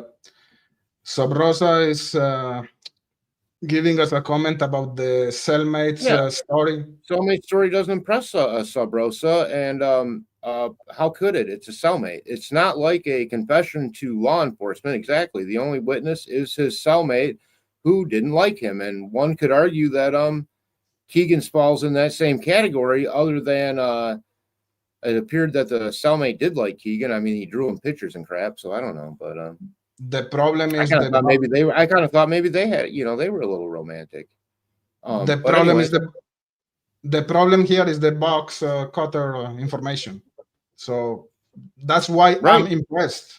I'm the opposite. I'm impressed because we have that information. I didn't factor that in at all. I don't know why I didn't make that box cutter connection more of a thing, but I just kind of thought, well, I want to see the transcripts of the actual trial because I want to know what was testified to. Did they say, oh, we for sure knew it was a box cutter, or do they say it resembled what a box cutter blade may do in terms of how it tore away at the skin, not in a clean way, but how it would catch in the catch of where the blade would retract back into the unit. Okay, so it's like, you know, me too, Sub Rosa. Wait, or are you saying me? But I'll wear that badge. Sorry about that. Go to the next one though. But you can't be impressed by a cellmate typically, but unless Cryptex says they have exclusive information nobody else knows, then it does become impressive. Remember that one of the continuous speech in this case is information that only the killer would know, and that was always applicable to Richard Allen regarding the van scenario. So now that we have the box cutter, why are not we going to apply the same concept here? Because it's information that only the killer would know, and that was very close to the date of the murders. It was in 2017, that confession. So that's true. Ron Logan passed away some years back, you know, so you do have a point there too. This isn't something that just happened last week. In fact, one could argue that the Keegan Kline thing happened after this happened. So all valid. The judge didn't want to hear that in court though, so we didn't. Before the process. Don't dox me. If he does that, and I think Don't Dox Me is referring to BW as he did pull a loaded weapon on two female podcasters. If he does that to two adult women, supposedly, then he wouldn't hesitate with two kids. I agree. BW did threaten Libby before the deaths. I don't know that to be true. To not walk on his property from the bridge. We're going to add allegedly since we're legally responsible for that statement. Yeah, me neither. I didn't know that. I'm not sure about that. But I heard somebody did. I thought it was Ron Logan, allegedly, that's told they didn't like, I guess, kids back there or something. I find that hard to believe because to me, it wasn't their property. It was a land conservancy donated by Mary Gerard, the mother of the McCain boys. Yeah. And Lisette is talking again about the polygraph that Ricky failed. But again, how did he know about the box cutter? So two options. He was a psychic with telepathic powers, She makes 2 or points. he She was makes the 2 points. luckiest guy ever. Right. So the polygraphs It's hard to put a lot of credence in lie detectors, although somebody did, or they wouldn't have murdered the Carroll County lie detector specialist in a house fire. Unfortunately, the daughter lost her life in that too. Her husband, the judge, he was on a business trip. Sub Rosa, Cryptex is filming from my basement right now. He's totally free to leave. I'm not that creepy, Subrosa. Come on. It's not true. Shane. Sub Rosa has us locked up. Greeno, Shane says Greeno said daylight savings time changes 12 minutes. I'm in Ireland, so don't. That's bullshit.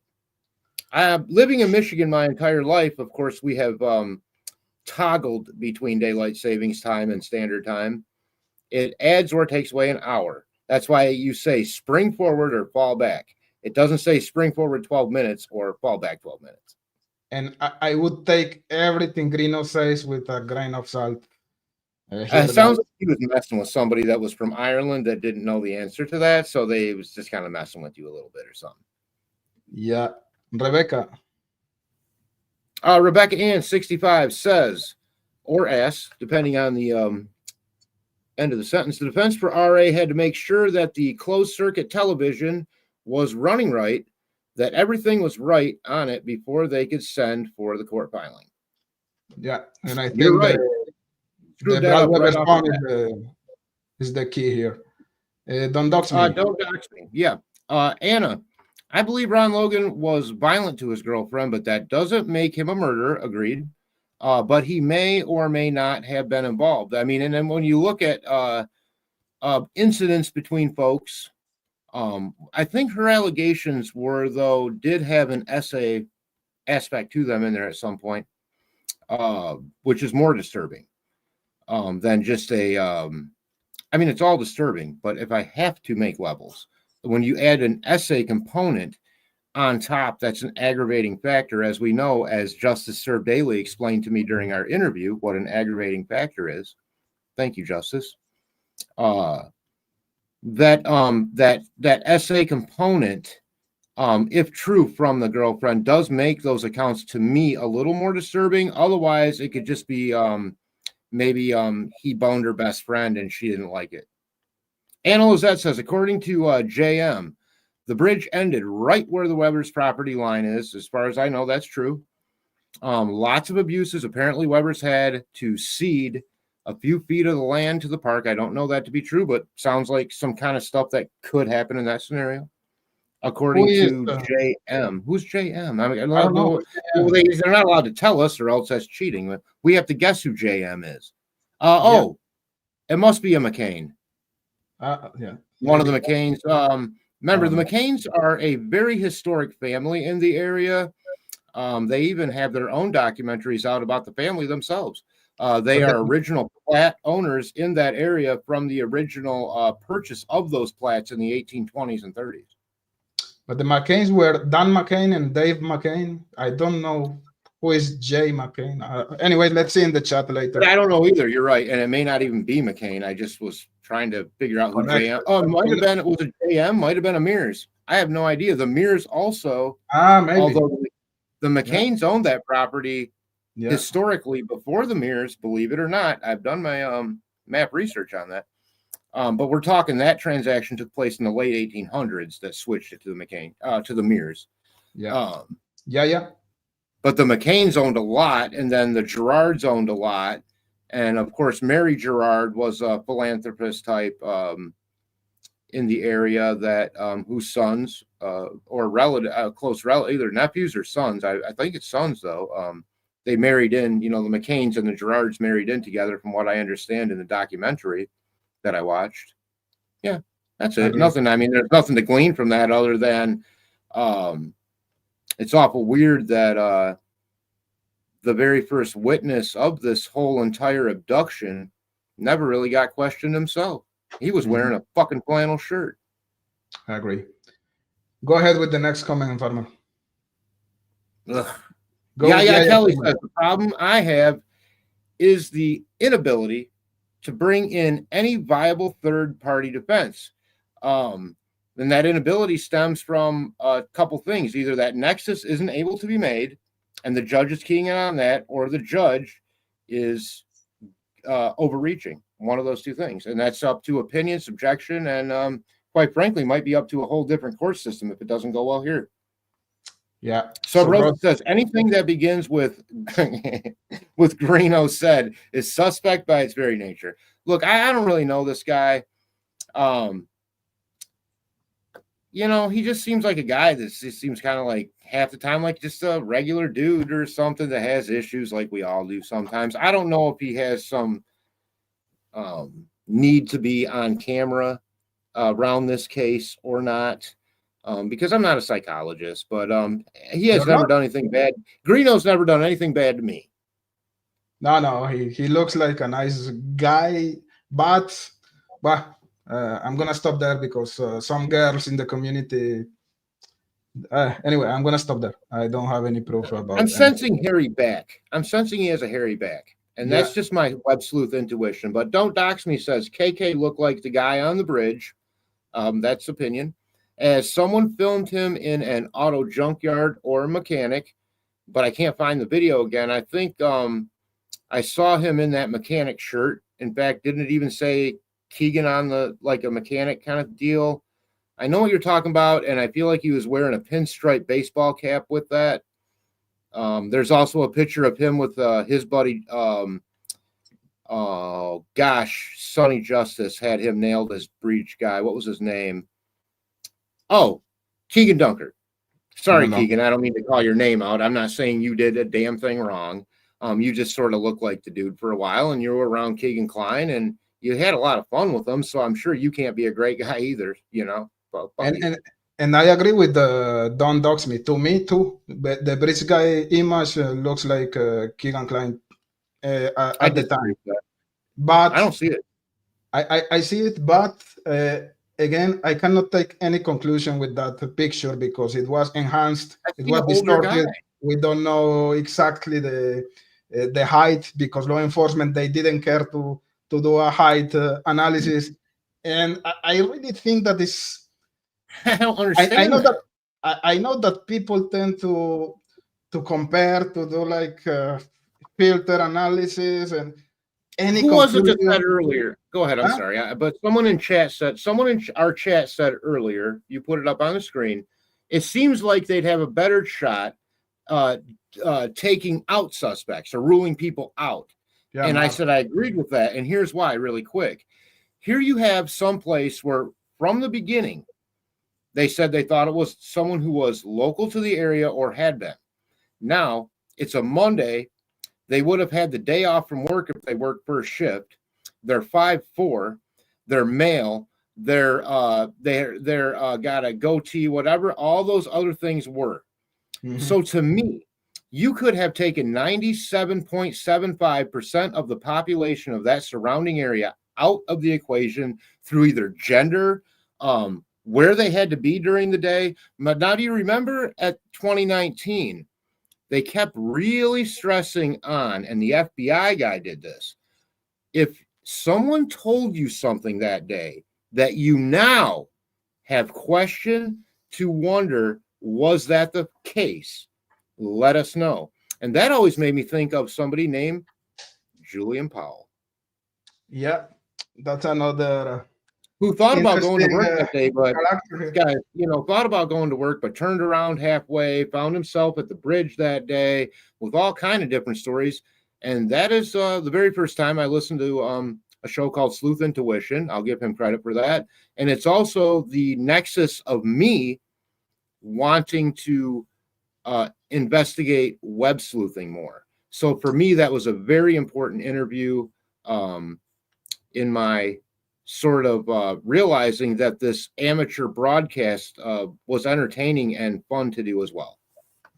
Yeah, and I'm gonna say something about Keegan here, and I know it's far-fetched, but I have an obsession with Keegan Kline, and I read the whole Twitter account, all the posts he made in Twitter, all the posts he made in Facebook, and Sure. there are things really weird there, man. And look at this. I know it doesn't mean anything, but this is from 2018.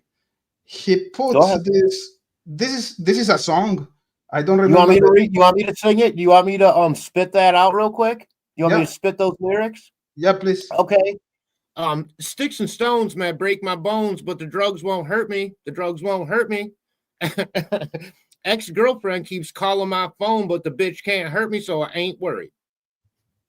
All alone, did it on my own, so I did show no mercy show. I show no mercy with my bros, but I got my pole screaming. And he It's starts. really terrible. You know what it sounds like to me? It sounds like small town, overly dramatic shenanigans that may or may not mean anything. Exactly. Bad poetry. Jim Morrison made bad poetry famous in the 60s. Yeah, bad poetry, but the first word, it's interesting. Sticks. You know? Oh, okay, Cryptex. This is why I like you. Because I wasn't even, like, I don't know. I just wasn't even thinking like that. Of course, I was responsible for actually having to rap out the song. It was hard to focus, but Sticks and Stones. What were the stones? And I'm just the thinking, have to be relevant too. I'm just and thinking. Sticks and Stones is a very common phrase and nursery rhyme or whatever. I know, and I know that everybody is making fun in the chat maybe at this point, but I cannot disconnect this type of stuff. There's always something in the mind of the people. Sticks. It connects right away with something he did in the past. Yeah.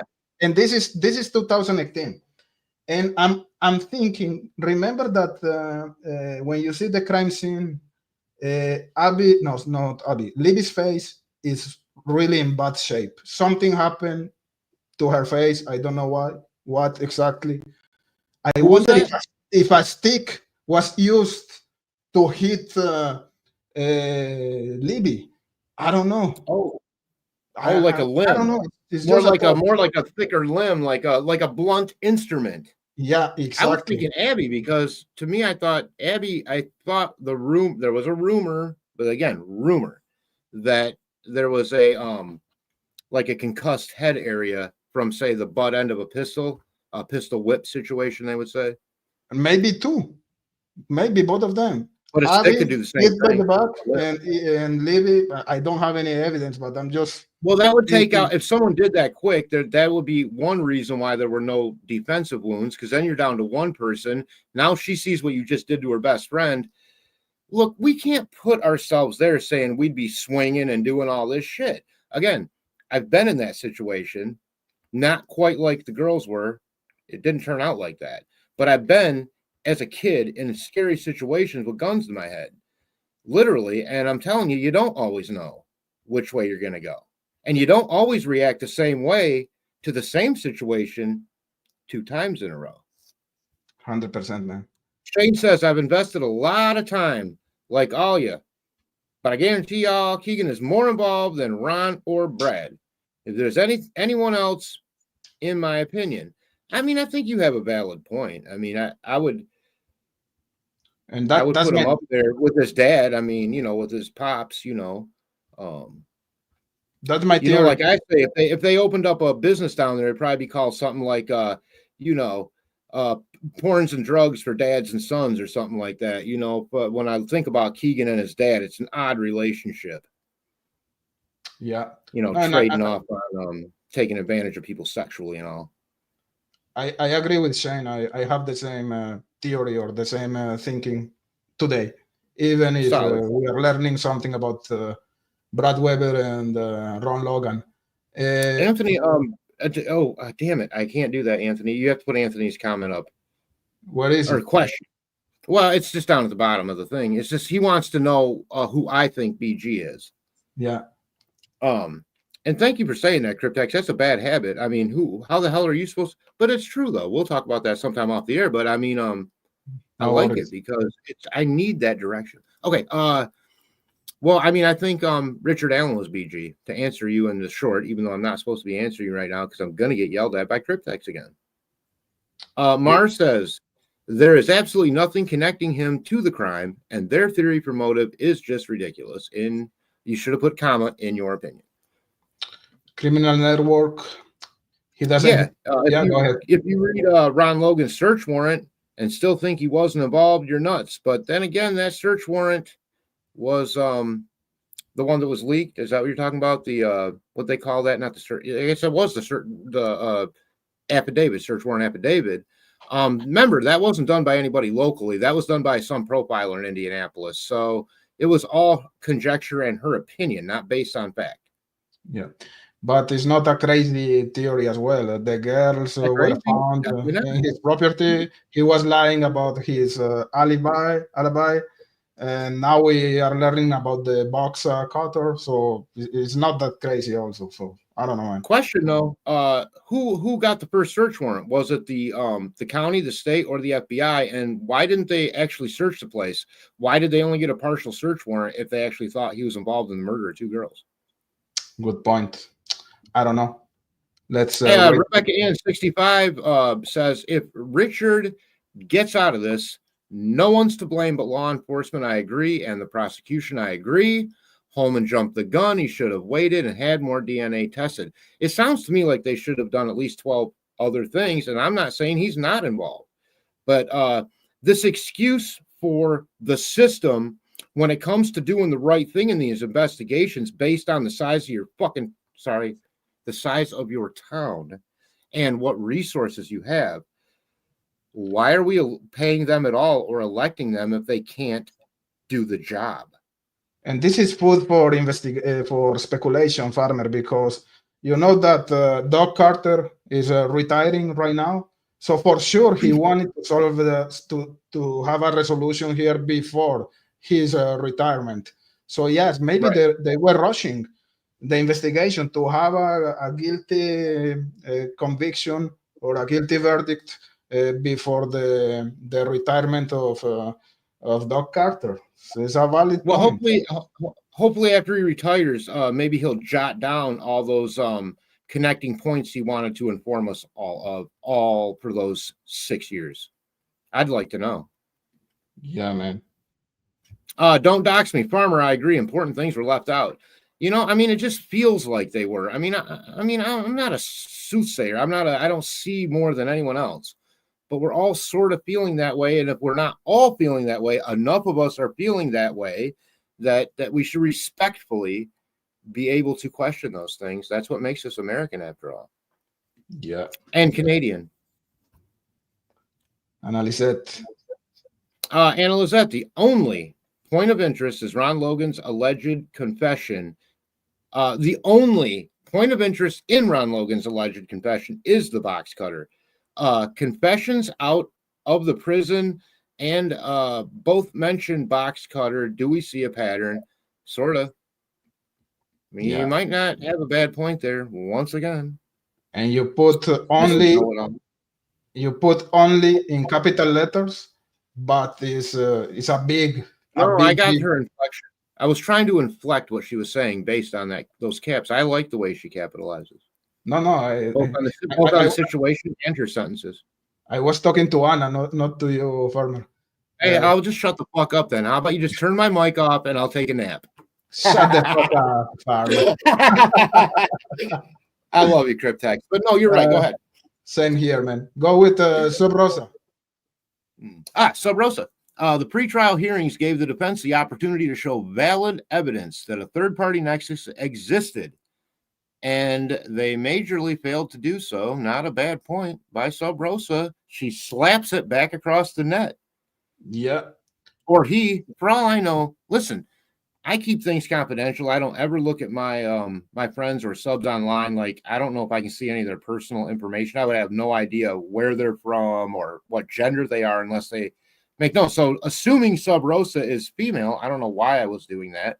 They could very well be both misgendered or pre-gendered or something. I have no idea. And I don't care. Yeah. Shane Constantine. Now, I'm pretty sure Shane is a male name. Not that it matters. Cryptex, if law enforcement said to Ron about the box cutter, wait. This is a great point, but that point Oh. applies to Richard Allen as well regarding the white van. What if the Dr. Walla was Right, I see what you're saying. It's the same thing. Exactly. It kind of brings it out then, and it's not so privy, is what you're saying. Exactly. Making it unspecial, unspecialing it. It's been unspecial. Yeah. This is why that trial should have been broadcasted. Doesn't mean it would have changed a damn thing, though. Yeah. We would have just seen it unfold in real time, but at least you're right. I do. Now I feel that way. I didn't feel that way originally because they had always had an ability to have a fair trial with just courtroom reporters, but those don't seem to exist in any numbers anymore. Shane says Ron was questioned for 4 days and in solitary naked. I heard he was quite sexy. We don't know what was said in there. Only Ellie and Ron know that. And first of all, you're right. That's torture and wrong. 100%. I probably would have confessed to it too, and I don't even know where Delphi is at on the map. I think it's somewhere in Greece. Mar. I doubt the weapon used was a box cutter anyway. Well, me too. But you had a point, Farmer, with the plane, the attackers in the plane, right? That were using box cutters. So it might have been the backup. Might have been the backup, and maybe it felt right or something. I mean, I don't know. Again, trying to put yourself in the mind of a killer or killers or people that would do that kind of crap is pretty useless too. Just like trying to put yourself in the place of the victim as it's going on. It's hard. Just remember, I remember a show made by Steve from True Crime Web talking about the box cutter months ago. And he was telling us that a box cutter is not going to be the first choice for a killer to go to kill someone if the murders were planned. You know what I mean? Because the box cutter is something that it's going to break easily. You're going to take a knife. So, yeah, I agree with Mar here. We have. I think though. Now, correct me if I'm wrong here, because I thought I asked Mr. Steve, wasn't there not indication that more than one type of cut was made? Yeah. And if there was, could that possibly indicate more than one attacker, as one had one kind of weapon and one had another? Or would it indicate, like you said, or not like you said, but alluded to, that maybe that wasn't enough, so you have two kinds, and that's a backup, or that's whatever it is, in conjunction with that weapon? I'm not saying that I know, but it is a question. Exactly. I haven't seen this thing before. Welcome to our channel, but go ahead. You want to say something first? Just to finish with that point further. It was said that one of the weapons had serrated blades, and the other one didn't have serrated blades. That's why there were two types of weapons. And then someone tried telling me that they had made serrated box cutters, and I said that seems antithetical to me. I mean, I guess they do make them, but when I hear box cutter, I immediately think razor blade, not serrated blade. And by the way, could that serrated thing have been a bow saw that maybe would have cut branches very quickly and efficiently without very much effort whatsoever? It's the most effective saw in the woods is a bow saw, if anybody knows what I'm talking about. Right. Anyways, moving on to a new name in the chat. Like to say welcome to Bezo Jones, Ron Logan. And now I'm not saying you haven't been here before, just I haven't recognized your name. Ron Logan had plenty of nexus. The girls were found on his property, for Christ's sakes. I added that part for dramatic effect. But you make a point. Yeah, you're right. You make a point.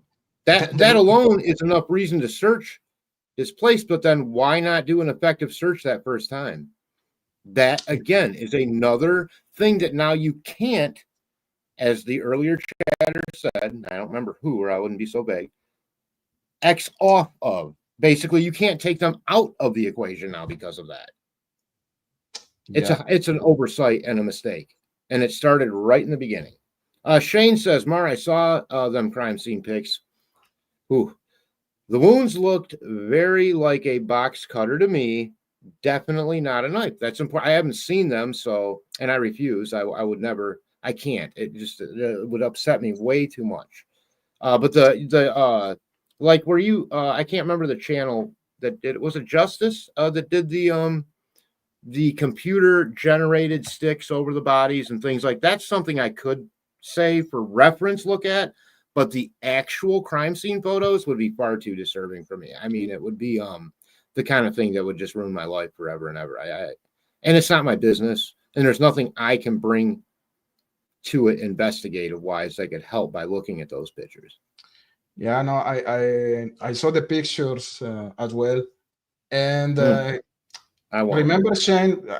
I think I know what Shane is talking about, but we have to remember that the sticks were placed on the wounds, on the throats of the girls. So you cannot see the injuries very well. But when we talk about Libby's face, and sorry if this is sensitive, but to me, and we had done Curious Contrarian like 2 years ago talking about this, and he was the one who bring the point. It looks like if the skin of Libby is like being peeled off. So I don't know what happened there. At the time I was even thinking about Garrot because it looks like something was, I don't know. I don't even want to talk about that, but just to answer to Shane. Oh, anyway, let's go with. Well, I mean, now I'm almost forced to ask you a question now, and I hope you guys will excuse me for asking. I haven't seen the pictures, but based on that, are you saying that rather than say a small mechanism catching skin and pulling it back, it looked more as if it was trying to be taken off in a bigger piece? It's hard to say, man. I don't want to speculate about that, but I don't know what. I don't know. That's what I see. I see like part of the skin. It's not very clear. I mean, either. I see it now too. Only I didn't see it until now, and there's a lot of damage on her face, the nose. Something happened. Really? That's why I think maybe a big branch of stick was used to hit the gas. I don't know, man. Anyways, let's continue with. Well, it would make sense, but that's so disturbing. Yeah, it but is. I'm not. I mean, I understand why people look at that stuff, and I don't hold it against anyone. I'm saying personally, it's just too hard for me. Like, unless there's something I can bring to that part of it in terms of helping figure it out, there's just no need, I don't think, for me to. Enough other people have looked at it and can explain it thoroughly enough to me to understand. But Rebecca Ann says we should have came out of this case feeling and knowing that RA was guilty. And we kind of felt that way going in, didn't we all? But we can't because there's so much hidden from us. And with the cops doing their dirty deeds, who knows? And that is really unfortunate about this particular case. I'm not alluding that there's a bigger conspiracy or an overarching conspiracy to cover anything they did up. I just feel a lot of mistakes were made. And if they're not coincidental, then there is something more at hand here. Yeah, let's go to Bezo Jones. Yeah, Bezo, the state didn't prove their case, and judge handed this case to them on a silver platter, and I feel that a little bit too. Yeah, me too. Let's go with the counter-attack. Sub Rosa.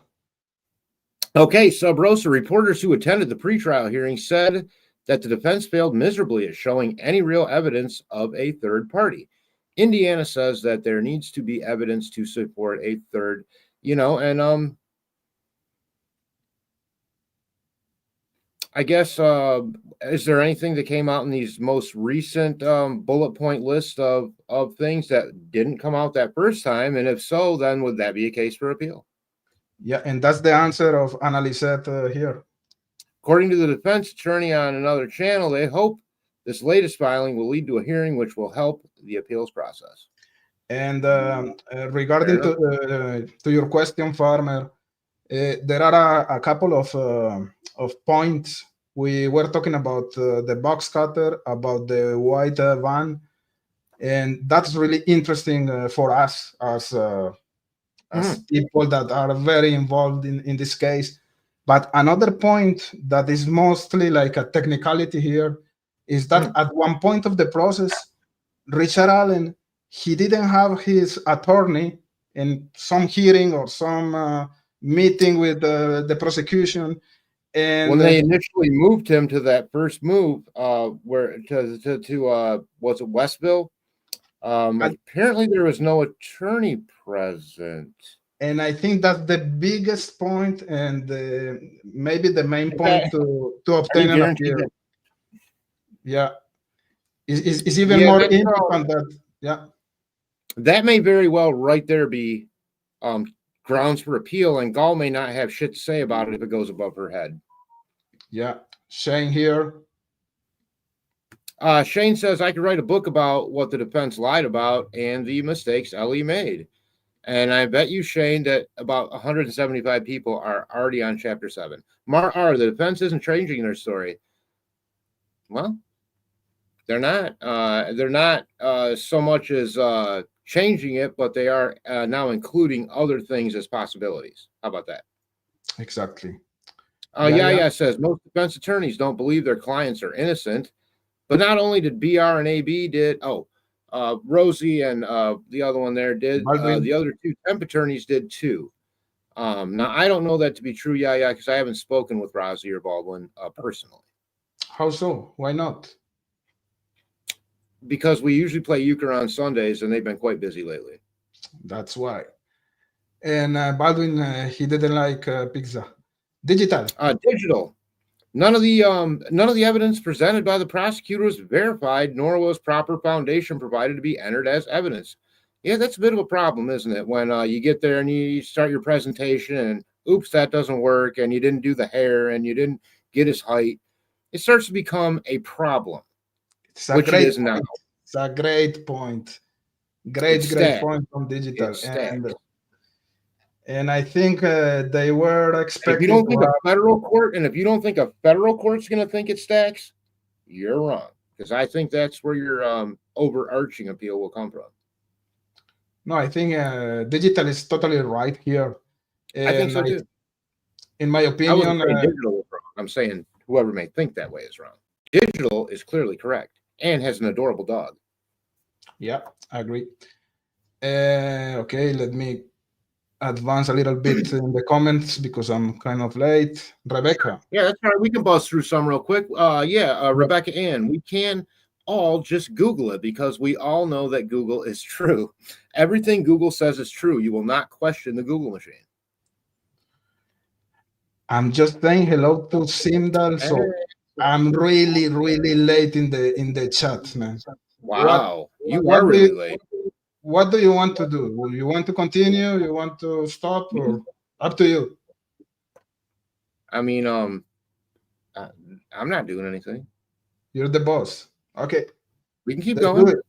No. I'd rather clear out chat. I like the idea. I mean, we don't have to raise any new subject material, but to clear out the chat and the people's questions, I'd really rather do that.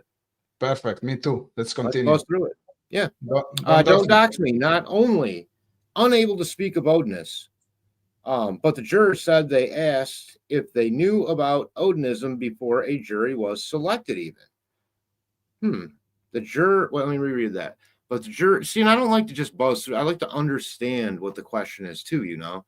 But the jurors said they asked if they knew about Odinism, there we go, before a jury was selected even. Were they asked by the defense or the prosecution, though? That would make a difference because both have a right to question potential jurists, as far as I know. So we can move on from that one. Yeah, it's maybe to not to have any preconception about Odinism. Or at least too vague as far as we can't answer that question specifically tonight. Mars says the lack of transparency just creates more of this. Totally agree. Analyzet? Yeah. Potential nexus is why is Box Cutter mentioned in 2 confessions from inside of the prison over a period of 7 years? ? The weapons expert didn't even suspect a box cutter till RA's confessions. Yeah, great point. And it feels like I'd like a second opinion on that box cutter thing personally, but not having seen the transcripts, I have no idea what was said anyway. So yeah, there was an expert from the prosecution saying that the injuries were consistent with a box cutter. I forgot what I wanted to say. I have a lapsus. Okay, it's gonna come. Yeah, that a lot of things that were supposed to be performed early in the case were being performed just right now. Remember the blood pattern expert Cicero? I think he made his report in 2023 or 20, like 4 or 5 years after the murders. How is that possible? You if you are conducting an investigation, you bring your expert, go to the crime scene, show him the crime scene pictures, and do your analysis after a couple of months at least from the murders.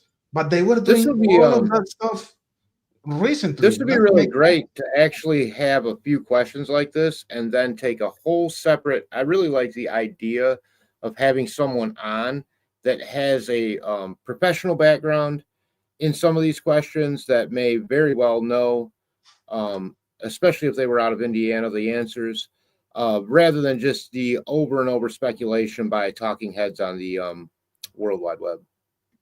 Yeah. Sub Rosa says he can have another trial, 100%. He'll be found guilty 100% more times. Give him all the appeals he wants. I ain't scared. Well, Sub Rosa, you are convinced that R.A. is the killer. And you know what? That's okay. I'm pretty well convinced too. Hiawatha. Hiawatha. Hi, Hiawatha. I love Hiawatha. Hi, hey, Cryptex Farmer and chat. Hello to you. I am glad you're here and with us tonight. Don't dox me. Hi, Leanne.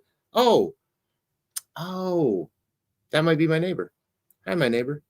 She's Hello. wonderful, by the way. If that is my neighbor, I want to say thank you for dinner and thank you for your company tonight. Nice. Next time. Shane says, what's that? No. Go ahead. It was a bad joke. Oh, there's no such thing as a bad joke from you. I didn't tell it. You are the George Carlin of Montreal. Wow. You're doxing me, man. You're doxing me. Continue. Oh, shit. I'm not supposed to do that? No, it's okay. It's fine. It's a big city. Oh, geez, there's like 7 million people there. I mean, goddamn. I'm from 1608 Jefferson Avenue, Kalamazoo, Michigan. Shane says, Mar, that is what the defense lives for.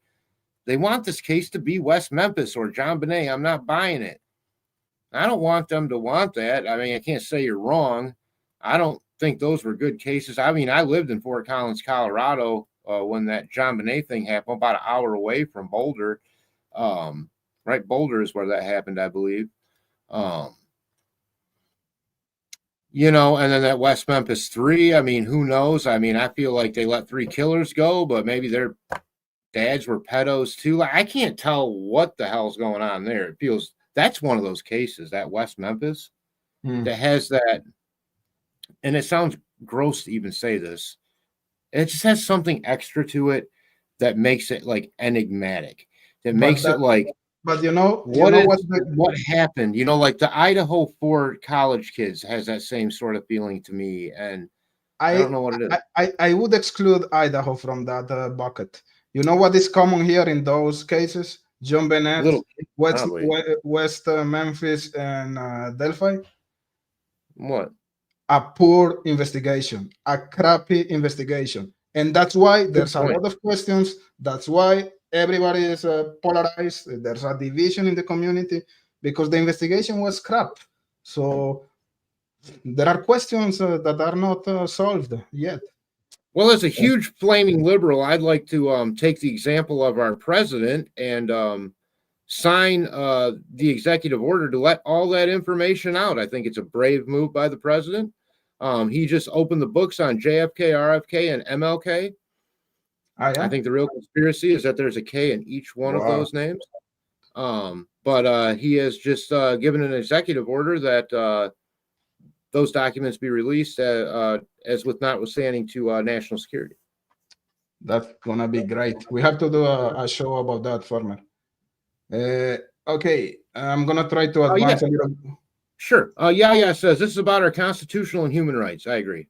And also it's about two dead little girls. So we have to keep that balance. Mar R. Shane. But the overarching principle, to go back to your point, ultimately protecting even those kids is our Constitution. And that does have to be defended to the nth degree. Mar says, Shane Considine, I'm a trial watcher, and Gall made sure we didn't get to watch this trial. Why? It's BS. Well, for that very reason, she didn't probably want a lot of YouTube know-it-alls popping into her courtroom basically daily, telling her how poorly she was doing things. Maybe it was something as simple as that. I'm not saying it was a conspiracy, but I get your point. I can't stand to watch all that crap, but that's just me personally. Feels like a soap opera in real life to me, all that stuff. But it is interesting, and I do want to read the transcripts. That I like, because when words are written down, whether they be verbatim or not, or a fictional story or not, it becomes something else. Shane says, phone was at home, in my opinion, and you might be right. We wouldn't know, other than they said there was no IMEI number, right? Or there was an IMEI number, but not something that they could trace the phone with per se. But they could still identify the phone that was there. Exactly, the phone was available. And then the judge said you can't use any of that geocache data. That's the thing. If the phone was available and it was not fitting, if it was not fitting the narrative of the prosecution, that's the problem, And he was reading my mind here. Criminal Network. Criminal Network says, because RA's phone didn't fit the state's timeline. Again, a month ago, I would have said you're baiting and trying to start an argument. And now I'm just saying, shit, you're right. What are you going to do? We have nice arguments here in this chat, in this channel, Farmer. But at the end of the day, I think we need all to be able to say, of course, you know what? You may have been right about that. For sure. 100%. Whatever it may be. Yep. My friend Hiawatha says all one needs to do is TEAD the documents themselves. I don't know what that means, but probably means read them. She meant read. Obviously, you guys, sorry. They have his IMEI at the beginning for his phone, and that's something that Doolin wrote down, also proving that conversation actually took place. The one where Doolin forgot to tell anyone. Yeah. That he interviewed the guy that said he was there in the clothes at the time on the day without working that day, and also had a phone that had a traceable IMEI number. He forgot to tell anyone. Even in 2019, when Doug Carter said, hey, there was a car at CPS from this time to that time. Anyone know about it? Dan Doolin forgot all about it. Okay, Sub Rosa, I wish they would have had cameras too. I don't trust defense lawyers' coverage. I listen to reporters. Maybe you trust prosecutors? I listen to reporters who are neutral, not pro-prosecution and not pro. Well, reporters are supposed to be neutral, first of all. Otherwise, they're not reporters. They're just mouthpieces for whatever side they're representing. And I wouldn't call them a reporter. I would call them propaganda. But who was neutral there? The one that I can say. Did the AP have a representative there daily? I think. I don't know that there wasn't. Yeah. No, but I mean, I think Sub Rosa is talking about YouTubers. And I think the only one that was. We shouldn't even be in that conversation. I know, but I think that's what she means. And maybe the most neutral guy there was Tom Webster, even if he is a little bit pro-prosecution, but at least he's kind of open-minded. He wasn't cooking some shit out on the grill, making another show somewhere, while the important stuff was going on. Look, I love Tom, and he wears an Izod better than anybody. Doesn't mean he knows a damn thing more about telling the facts of this case, unless he was there. Then I would listen to him. Yep, he was there. But at the same time, is he a see, when I say a trained professional, I mean someone who has a degree in journalism, not a self-proclaimed reporter. I could say I'm a reporter, but we all know what I am. I'm a pizza delivery guy from Kalamazoo, Michigan. Stop. Come on, I don't partner. see that as a Don't- bad thing, guys. That's salt of the earth work. I'm not putting myself down. I'm being honest, which is what other people need to do. I'm not No, pointing the because finger at people. you know Okay. what's the problem with that statement? When you say I'm just a pizza guy. You Oh. have to say Oh. I'm the best pizza guy in Kalamazoo. You know. So I'm actually quite something- notable around town. I've been doing it here for 30 years. I'm well known. I'm Exactly. well known around here. I do it better than anyone. But you have your limits as to what your skill set is at that point. Quietly concerned, Brad Weber lying about what time he got home is huge. I never believed they. Put it back. I got to go back. I didn't finish reading it. You cut me off. Sorry. That's Excuse all right. me. I don't mind. No big deal. My finger. Okay, let me start over though. Quietly concerned said, BW lying about what time he got home is huge. I never believed they could cross that creek in the time the prosecution claimed they did. The state did not prove their case to me. Well, now that timeline is 15 more minutes screwed up, I don't see how it gets any better. Yeah, sorry. 100%. Sorry, you guys. I'm so sorry. Shane. They did notify his IEMI number. Thank you, Shane. Shane's got a lot of good facts. I like Shane keeping us in line. Yeah, me too. But I want to know, what did they do with the data, with the information, with the phone data? Oh, the judge said they couldn't use the data. No. But during the process, but prosecution, they have the information, right? You would think so. You would think that would mean the defense has it too, right? I don't know. I hope so. Do they have to turn over that to the defense if they're not going to use it in the trial? I don't know. Then they may only have to turn over things that are germane to the trial itself. And if they're not going to bring that up as evidence, they may have accidentally wanted to tuck that away and go, we can't use that. I feel like there's some of that going on. And I didn't even understand what that was until it happened. And that was keeping things out on purpose to obfuscate on the prosecution side. That's all I'm going to say about it. Criminal Network, I agree. Read the docs in this case instead of assuming. I wish we could. They haven't been released. Shane Constantine, defense or protection, never brought that up. Prosecution. I don't know what they didn't bring up, but it defense or I think prosecution. Yeah. Never brought that up. I'm not sure, Shane, which part you meant. Sorry. Mar, in this case, there's a big lack of investigation and transparency that falls on the state. Again, you're not wrong with that statement. Yeah, no shit. Right. And I'm good. Anna, Lizette, Richard Allen's phone is another thing that makes no sense. He says he watched a stock ticker. Evidence does not show his phone at the trails. Doolin got numbers from phone and gave it back. Exactly. I contend he wasn't looking at a stock ticker. I contend through that Snapchat connection that was owned the Yellow app at that time, that he was watching yellow dots on a screen in real time. That's what I contend. It's part of the Derek Farmer theory as read by Lana from Truth and Transparency. Can you repeat that? I didn't get it. Repeat it. The Derek Farmer Delphi theory is a theory that I made. I'm Derek Farmer. Yeah. I'm not just a pizza guy from Kalamazoo, Michigan. In fact, my name is Derek Farmer. And I had my own theory on this case, and I'm not even sticking by it. I don't think that it's the right theory. So don't bother trying to pin me down on that. Do I think parts of it could be? Yes. And that theory says that they were protecting Richard Allen as a witness for the first 2 years until they weren't. Based on what? Bad witness testimony, either by or by proxy, RA or someone he knows. Was it Betsy Blair? Was it Dan Doolin? Was it Brad W? Was it this one? Was it that one? I have no idea. I wasn't there, guys. The theory says, my theory says, that for 2 years he was considered a suspect until he wasn't. And then he was cleared. Even at the same time, out of both sides of his mouth, Doug Carter saying, we haven't cleared anyone. Then why did the state police, which you're the press arm of, release to the Associated Press the statement that said, we no longer consider the first sketch a person of interest, and you should consider it secondary.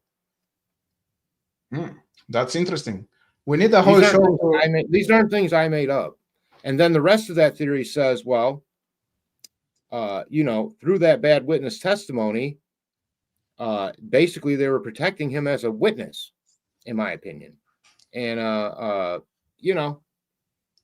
after that, who knows where it goes? That was the crux of my theory at the time. I made that about 2.5 years ago. In fact, right after Richard Allen was arrested, I made that. And if anybody watches Lana from Truth and Transparency, a lot of people hate her, a lot of people love her. I love her. I think she's a great broadcaster who thinks out of the box.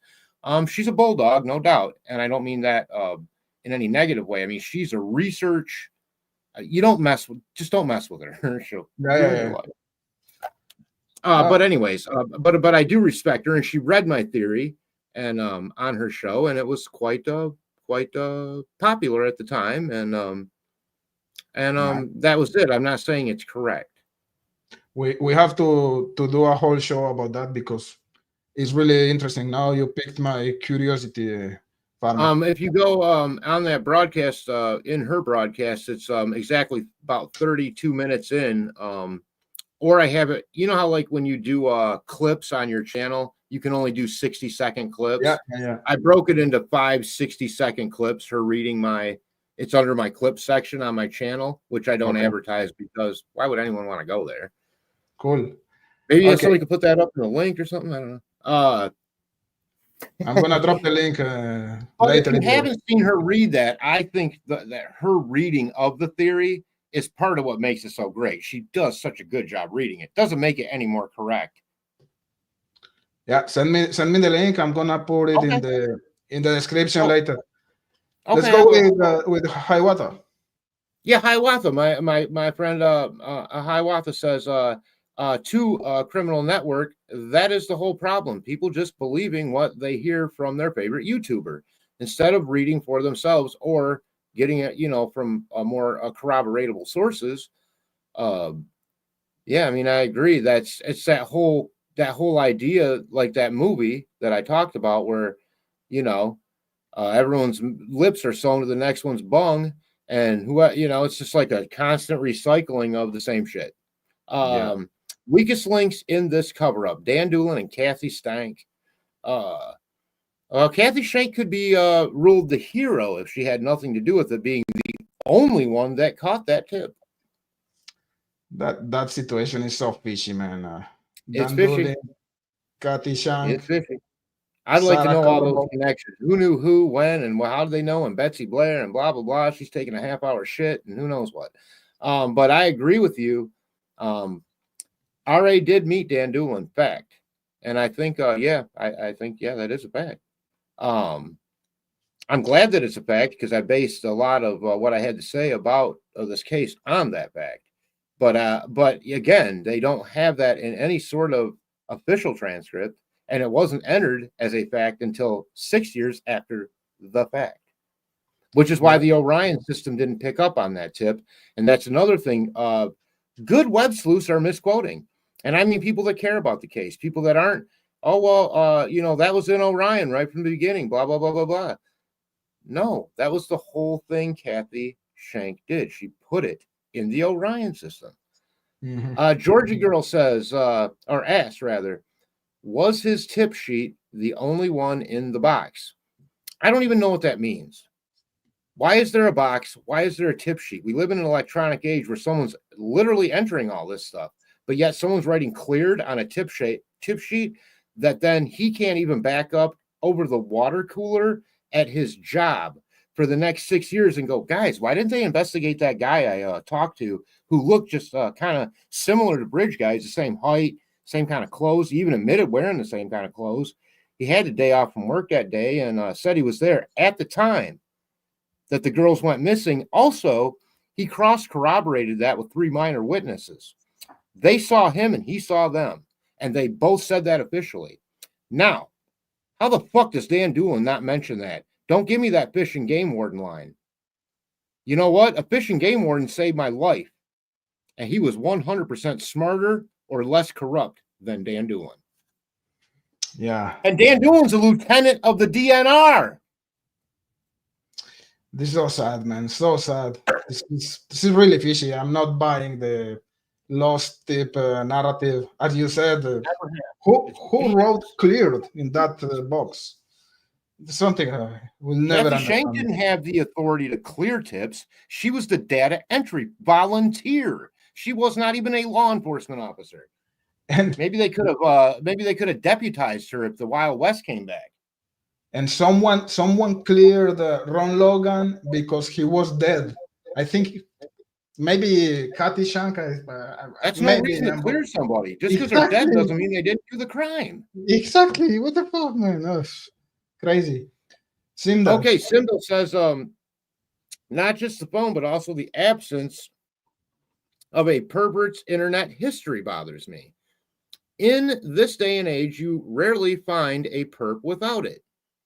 I mean, that's probably true, but who knows if they got a hold of his entire internet portfolio when we don't even know what the girls were looking at from the Patty's house. I'd like to know all that metadata, wouldn't you guys? Who were they talking to in the weeks leading up to their abduction and murder? We don't know. That's not relevant. Yeah, but he's talking about Richard Allen, the lack of CSAM history in his devices, right? I get that. It's really interesting. It is interesting. Yep. Maybe if there was, if you're believing then what they say, there was no SA, then maybe he just wanted to kill him. Yeah. And maybe there's not a site where people look that kind of stuff up, except for unless you're on Yellow anonymously or getting and paying for that kind of stuff through something like Dropbox. Anna Lizette, if even RA was cleared, exclamation, capital, like, yeah, even if RA was friggin' cleared, why wouldn't investigators be interested in his phone? It could have helped with the timing. Because they don't like to rule things out, apparently. They like to only obfuscate things for the rest of us going forward, Anna Lizette. Oh, my God. Bezo John. I want to say hi to Boston Christian. I forgot to say hi. Hi, Boston Christian. We love you. Bezo Jones. Yes, he gave his phone, IMEI, to Doolin. They had all his info, so miss me with the missing phone crap. Doolin didn't turn that information in, so it ain't missing phone crap. You don't know you got a phone if the cop took the information, don't turn it in. Shane, Dan did his job. It's his superior that wrote cleared. I love to know who. And again, I come back again with the same answer for Shane. The boss. We cannot minimize that type of things, man. No. Dan Doolin was present in the conference. That was his territory. Exactly. And if those girls would have been found with 1 foot in the water, he would have been the lead on this investigation without anybody being able to do anything about it. Because if they would have been in that public waterway through a state land conservancy, I guarantee you he had jurisdiction over everybody with the exception of the FBI. And that's only if it is interstate, not intrastate. It's unacceptable, man. Criminal network. Kathy Shank cleared Ron Logan, LOL. I don't know if that's true or not because you said LOL. It's true. It's true. And, it is? How did she clear Ron Logan? Because he was dead. Yeah, but how does she have the authority? Exactly. Who listens to her? You guys are saying she cleared him. Yeah. But who listened to her? And that's the problem. Not that she did it, but that cops listened to her. I don't understand the situation, I guess.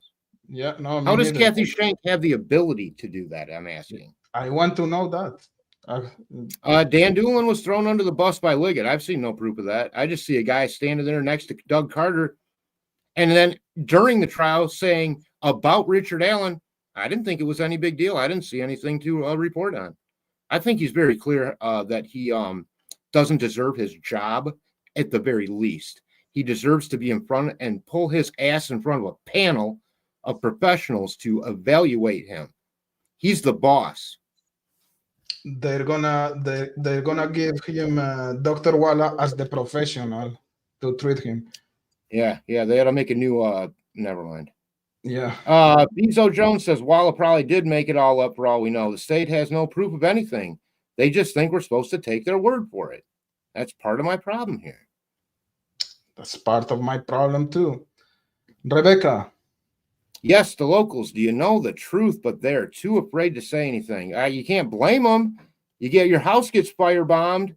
They can pull you over. They have the authority. You don't mess with the law. Yeah. It says I live very close to Indiana. This case has haunted me since 17. I live very close to Indiana also, right here in Kalamazoo, Michigan. And I agree, it's haunted me since the day it happened. Now, I had forgotten about it for a couple years, but then it became relevant again with that Anthony Schatz information. And that's when it sort of got that going again. And I was like, whoa, I forgot all about this case. But originally, I remember that dude on the bridge and how disturbed I was that two little girls were just out for a nature hike that day, which I think is how I thought of it at the time it first happened. Now I know it's probably like more of a teenage, like cool hangout thing, but it was really disturbing. I have a niece that was about that same age, and those kind of things bug me. It's just gross. Kathy Schenk was a CPS supervisor. Wonder if she pulled some strings. Probably. Yeah, Farmer, he belongs in jail. He works in my area. I bet you know a few things. And isn't it awful funny that Brad Weber's you guys, someone's pounding on my door. Hang on a second.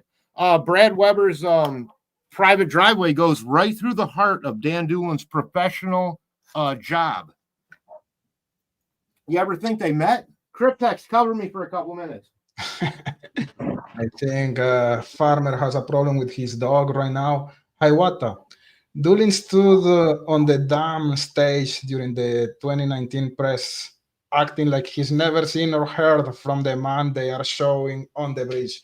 Yeah, that's crazy. Dan Doolin was there when Doc Carter was asking about the guy in the bridge, when they put the audio, the down the hill audio, and the sketch of the bridge guy. So yeah, that's unacceptable. There's something fishy in that scenario with Dan Doolin, the lost tip narrative. Why didn't he come with that information during 6-7 years? It's a mystery. I don't know what to think about that. I don't buy the prosecution clerical error narrative. I think no one is buying that. It's just unacceptable. It's fishy. It's a mystery. I hope we're going to have an answer someday. Farmer is back. So Farmer is back. I'm going to receive Farmer again with a comment here.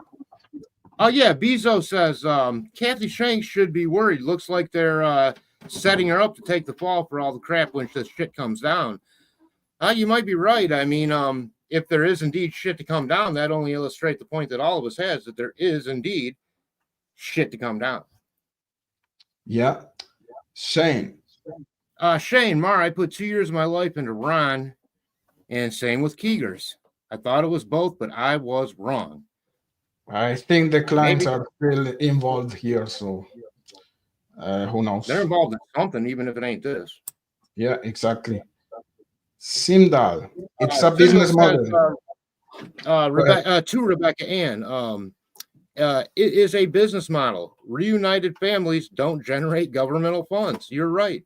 CPS, in my opinion, has some skeletons in their closet that they need to be held responsible for as well. Yeah. It says, Farmer, I'm imported. Oh, my God, you poor thing. You know they call that a Tree City, USA? What a bunch of bullshit. Anybody been on Westnedge Avenue knows it ain't a Tree City, USA. It's a Brick City, USA. Lovely town.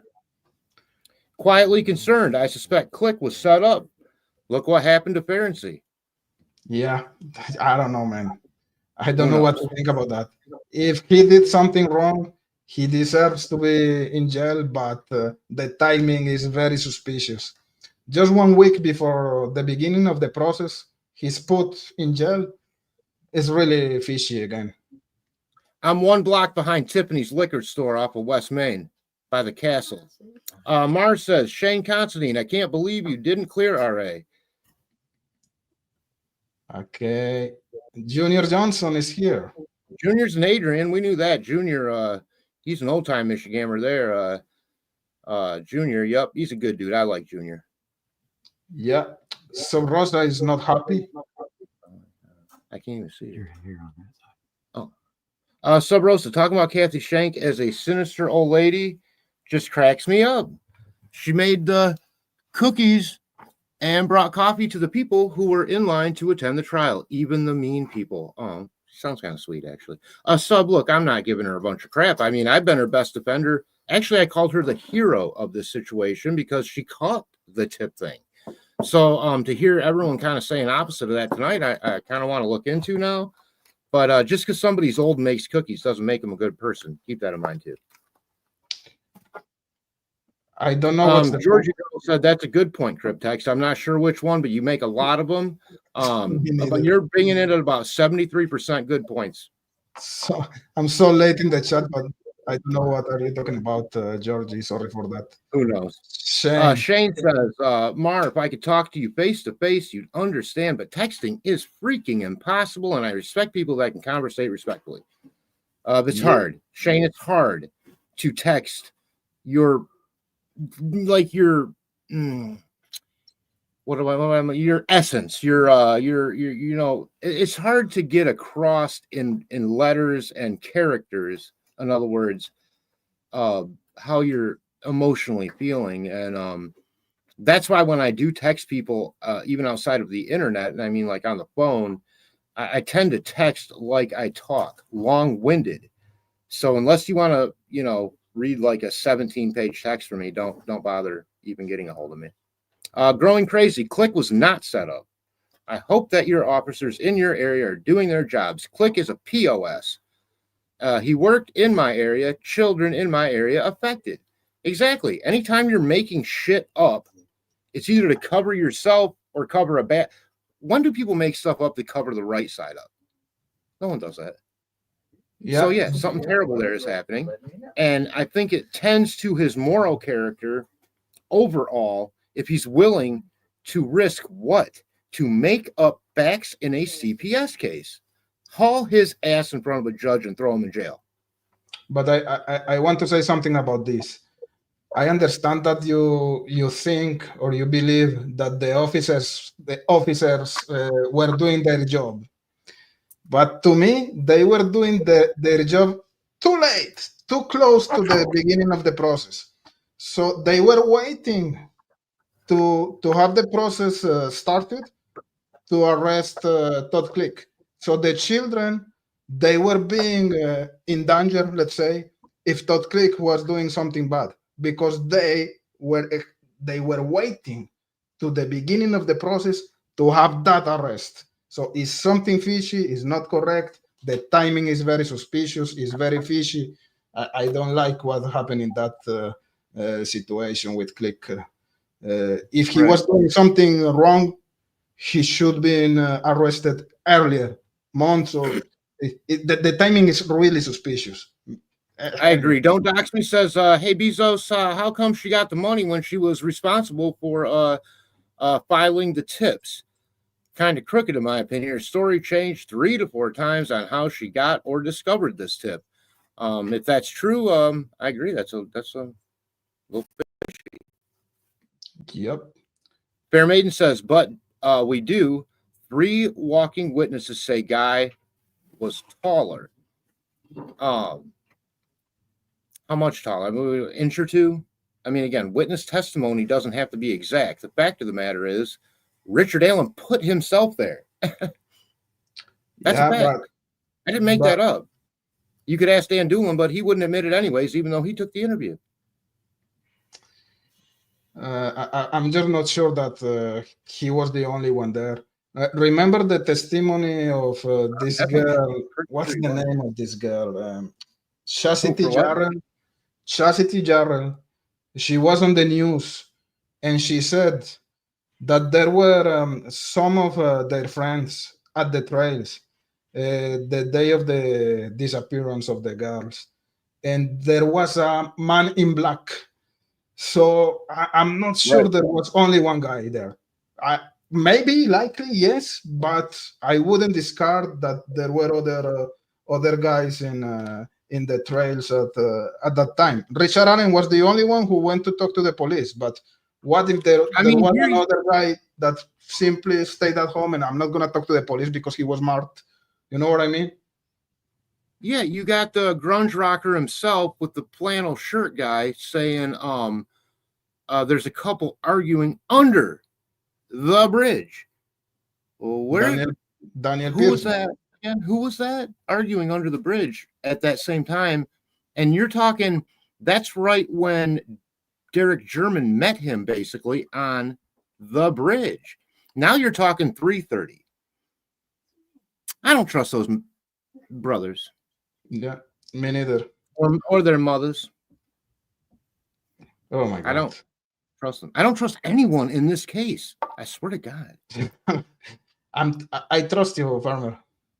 I trust me. I wasn't in the town that day, but if I happened to be driving through Delphi, you motherfuckers wouldn't trust me either. That's my point. There's no one to trust in that town. And I don't mean to say that. It's a fine community, I'm sure. But yep, it's a lot of old connections. And I don't know where loyalties lie. And you can't know that kind of crap unless you're from that community. That's why the people in Peru said, oh, we know why there's 2 sketches, but the people in Delphi are clueless. Well, I'm clueless too, but they know why. That's why I feel like someone behind the scenes this whole time has known so much more. Yeah, man. Has known so much more. That's what it's felt like. Not that anyone's pulling the strings per se, but that people behind the scenes have very well known who else was possibly involved in this murder. Yeah, 100%. Go with the comment. Don't Dox Me says, why? Who was the guy who was supposed to meet the girls there and dated both girls? Max. Yeah, there are different guys. He was definitely working with his dad that day. His mommy made sure to say that 50 times in front of the camera. He was with his daddy that day. Oh, fuck no, he wasn't on them motherfucking trails. He didn't kill nobody. Exactly. That's who you're talking about, Max. That was Max, but there's also one Max. There's more than one Max. There's more than one Max. More than one? Yeah. Okay, I know one Max. The one who was in the Lost documentary. I think Julie Melvin. That was Libby's Max. That was Libby's Max. And what's the other one? What's the other Max? Holder's kid's name? What's Holder's kid's name? Is Max Logan? Is his name? No, it's Logan Holder. It's Logan Holder. That's not what it was originally. Logan Holder was the other guy that was in a relationship with, I think, with both of them at one point. That's a step kid. That's a step kid. Okay, I don't know. His name was Max. Max. Okay, I had Logan. Pretty sure, yeah. I had Logan Holder in my mind, but anyways, one of the holders, Max, and of course Keegan Klein, in my opinion, was potentially one of them. Logan Maxwell. Is that Max's name? Okay. That's why I'm thinking that. Yeah, that's the Holder kid. But remember, I do believe that's a step parent situation. I could be wrong. Please don't quote me 100% on that because I don't know anyone else's family dynamic. I can't even keep track of my own middle name. So, I could be wrong, but I thought it was Logan Maxwell that was the one that was, I don't want to say dating, whatever, Abby. Mm-hmm. And I lost my. And they got. He was the first search warrant. Logan Maxwell was the very first search warrant in this case. Don't forget that. Country Club Road. Okay.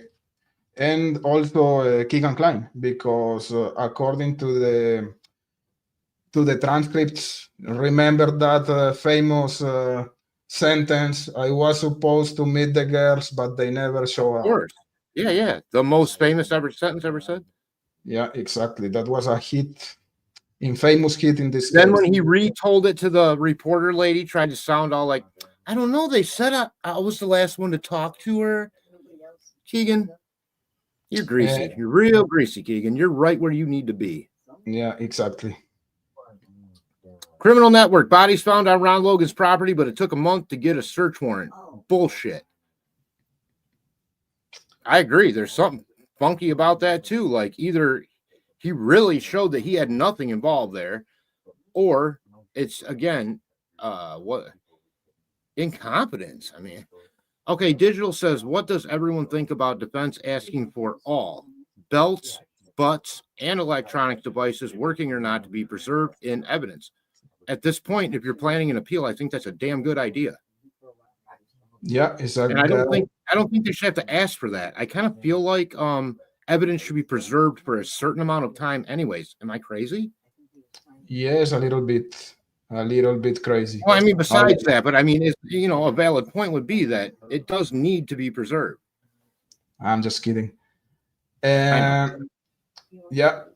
So yeah, Digital says, oh wait, Digital. I already read that. Rebecca Ann, 65 plus. Remember, they said they crossed the creek. That creek was up to their chest at least and go by fast. That's not true. There's a sandbar in the middle of that creek that was probably under their he went by Logan Maxwell, I'm telling you, originally. That creek has a low spot in it about halfway through. If you actually look back at the helicopter footage, you'll see that the search team, when they're walking, it's not above their knees. So that's just not true. And there was nothing odd about the water level that day. I looked back at the hydrologic reports from, I believe it's NOAA that categorizes and logs in the hydrologic reports of the rivers. Yep. This is it's a very controlled creek. It feeds into the Wabash River. It's very controlled. It goes through major municipalities, and the thought that one day it could be a raging river and the next day, I mean, literally without a major rain event, that's not happening to that river ever. It's very well regulated. There's a system of levees and dikes, and I mean, I heard it's a great gay bar scene down there. A lot of dikes and stuff, you know, and it's fun, really fun. What's the next one? Put it up. Rebecca. No, sub.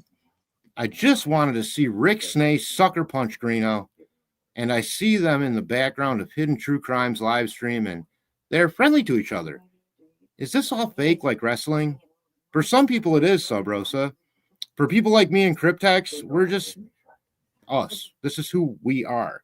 And if we have a problem, I have a feeling, I can't speak for Cryptex, but if I get a sense that I would never play off somebody else to be an enemy, only to actually be friends, but to create a scene. This isn't an entertainment community, in my opinion. Although some of it can be entertaining from time to time, trying to be entertaining or crafting your own snazzy little creative narrative, I think is gross. I don't support it. And I find people like that disingenuous. And quite frankly, they're not even good actors. And they're usually shitty hosts. I'm not saying those people in particular are shitty hosts, but people like that are. From the 3021, Shane. Hello, as always, Brewski. Help me out. What's convinced you of R.A., lad? I get the confessions and a sense of his guilt by emission, taking the stand, speaking out, etc. This is a good friend from Australia, from the 3021. Thank you, man, for being here. So next one here, quietly concerned. Says to Growing Crazy, thank you for clarifying that. Shame on him. I thought he may be one of the good guys. Looks like the whole Ellie are suspect in the area. I can't say that for sure. Growing did say that for sure. They're from the area, I believe. And it just appears that if it's not at a conspiratorial level, at the very least, it has gotten to the point where people are entrenched in flat out complacency. Shane says, can't wait to see the confessions. They are being released. I might change my mind.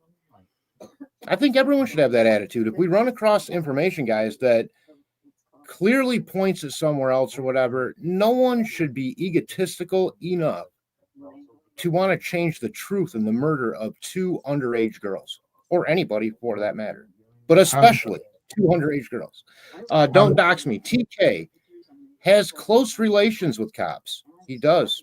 Had a retired friend in Las Vegas, as a matter of fact. Makes me wonder why they dropped looking into him. Probably because he has a lot of cop friends. Shit, I ain't stupid. Yeah, man. I ain't stupid. Oh, Farmer, I'm kind of old. I'm a little bit tired. It's almost 3 hours here, man. I think. We've probably been doing this. We've been almost 3 hours. Yeah, let's I think stay. we fulfilled our obligations to the people tonight. Yeah, for sure. But if we didn't get to anybody's comments tonight, you guys, I'm really sorry about that. We do try to get through them, and the fact that we weren't able to is only an enormous compliment, in my opinion, because that means people are being active. Please don't be discouraged if your comment or question wasn't read. Remember, we can always readdress it in the comments after the show. You do have an option. Thank you, Mar, to do that stuff. And please just know, going through this as we go through it, that I don't think it's worth doing unless you guys are there making those comments and asking those questions. To me, that's what makes it so great and fun. I don't care about money. You can go to my channel if you want. I love UFO shit. It's at Derek_Farmer. That's my channel. It's hard to find. I made it that way on purpose, and it worked. It's like a treasure hunt when you find my channel. But there's a lot on there, and I do most of my stuff on the community page. Cryptex has the talent when it comes to making these little advertisements or whatever you want to call them. He does. I love it, man. I love that stuff. Those promos, man. I eat it up. It's a real ego booster for me, Cryptex. It really is. I'm happy for that, man. Again, Farmer, thank you so much for being here. I think it was very successful as live. A lot of interaction with the guys here. It was almost 70 people at one time commenting. So, and it's because of you. I've never had one room full of 70 people listening to me ever. So thank you all very much. Out of everything in life, more than money, more than anything, time with the ones you love is the most valuable thing. And for you guys to break away a little bit of it today for us is about the biggest compliment I could ever have. I love you all. Have a great night. Cryptex, you've had a rough couple weeks. I hope things even out for you and both of us for that matter. And we'll see you and talk to you both. Well, not both, but you very soon. And if chat were one person, I would say both. But it's 77 people tonight. So we'll talk to all of you very soon. And I look forward to it. Yeah, thank you so much, guys, in the chat. It was awesome. It's cool to know and to see that we can have different theories, different ideas, that we can talk about our perceptions in the chat without having the need to block you guys. You are not pros. It's a really great crew in this channel. I have to admit, I mean, just on the way out the door here, I got to admit, I love this chat. Yeah, man. It's awesome. So that's it, guys. Thank you so much. Stay in touch. Excellent. Thank you, Farmer, again. And see you soon. Ciao, guys. Soon. Yeah. Take care, everybody. Good night. You too. Ciao. Ciao, guys. Good night, Cryptex.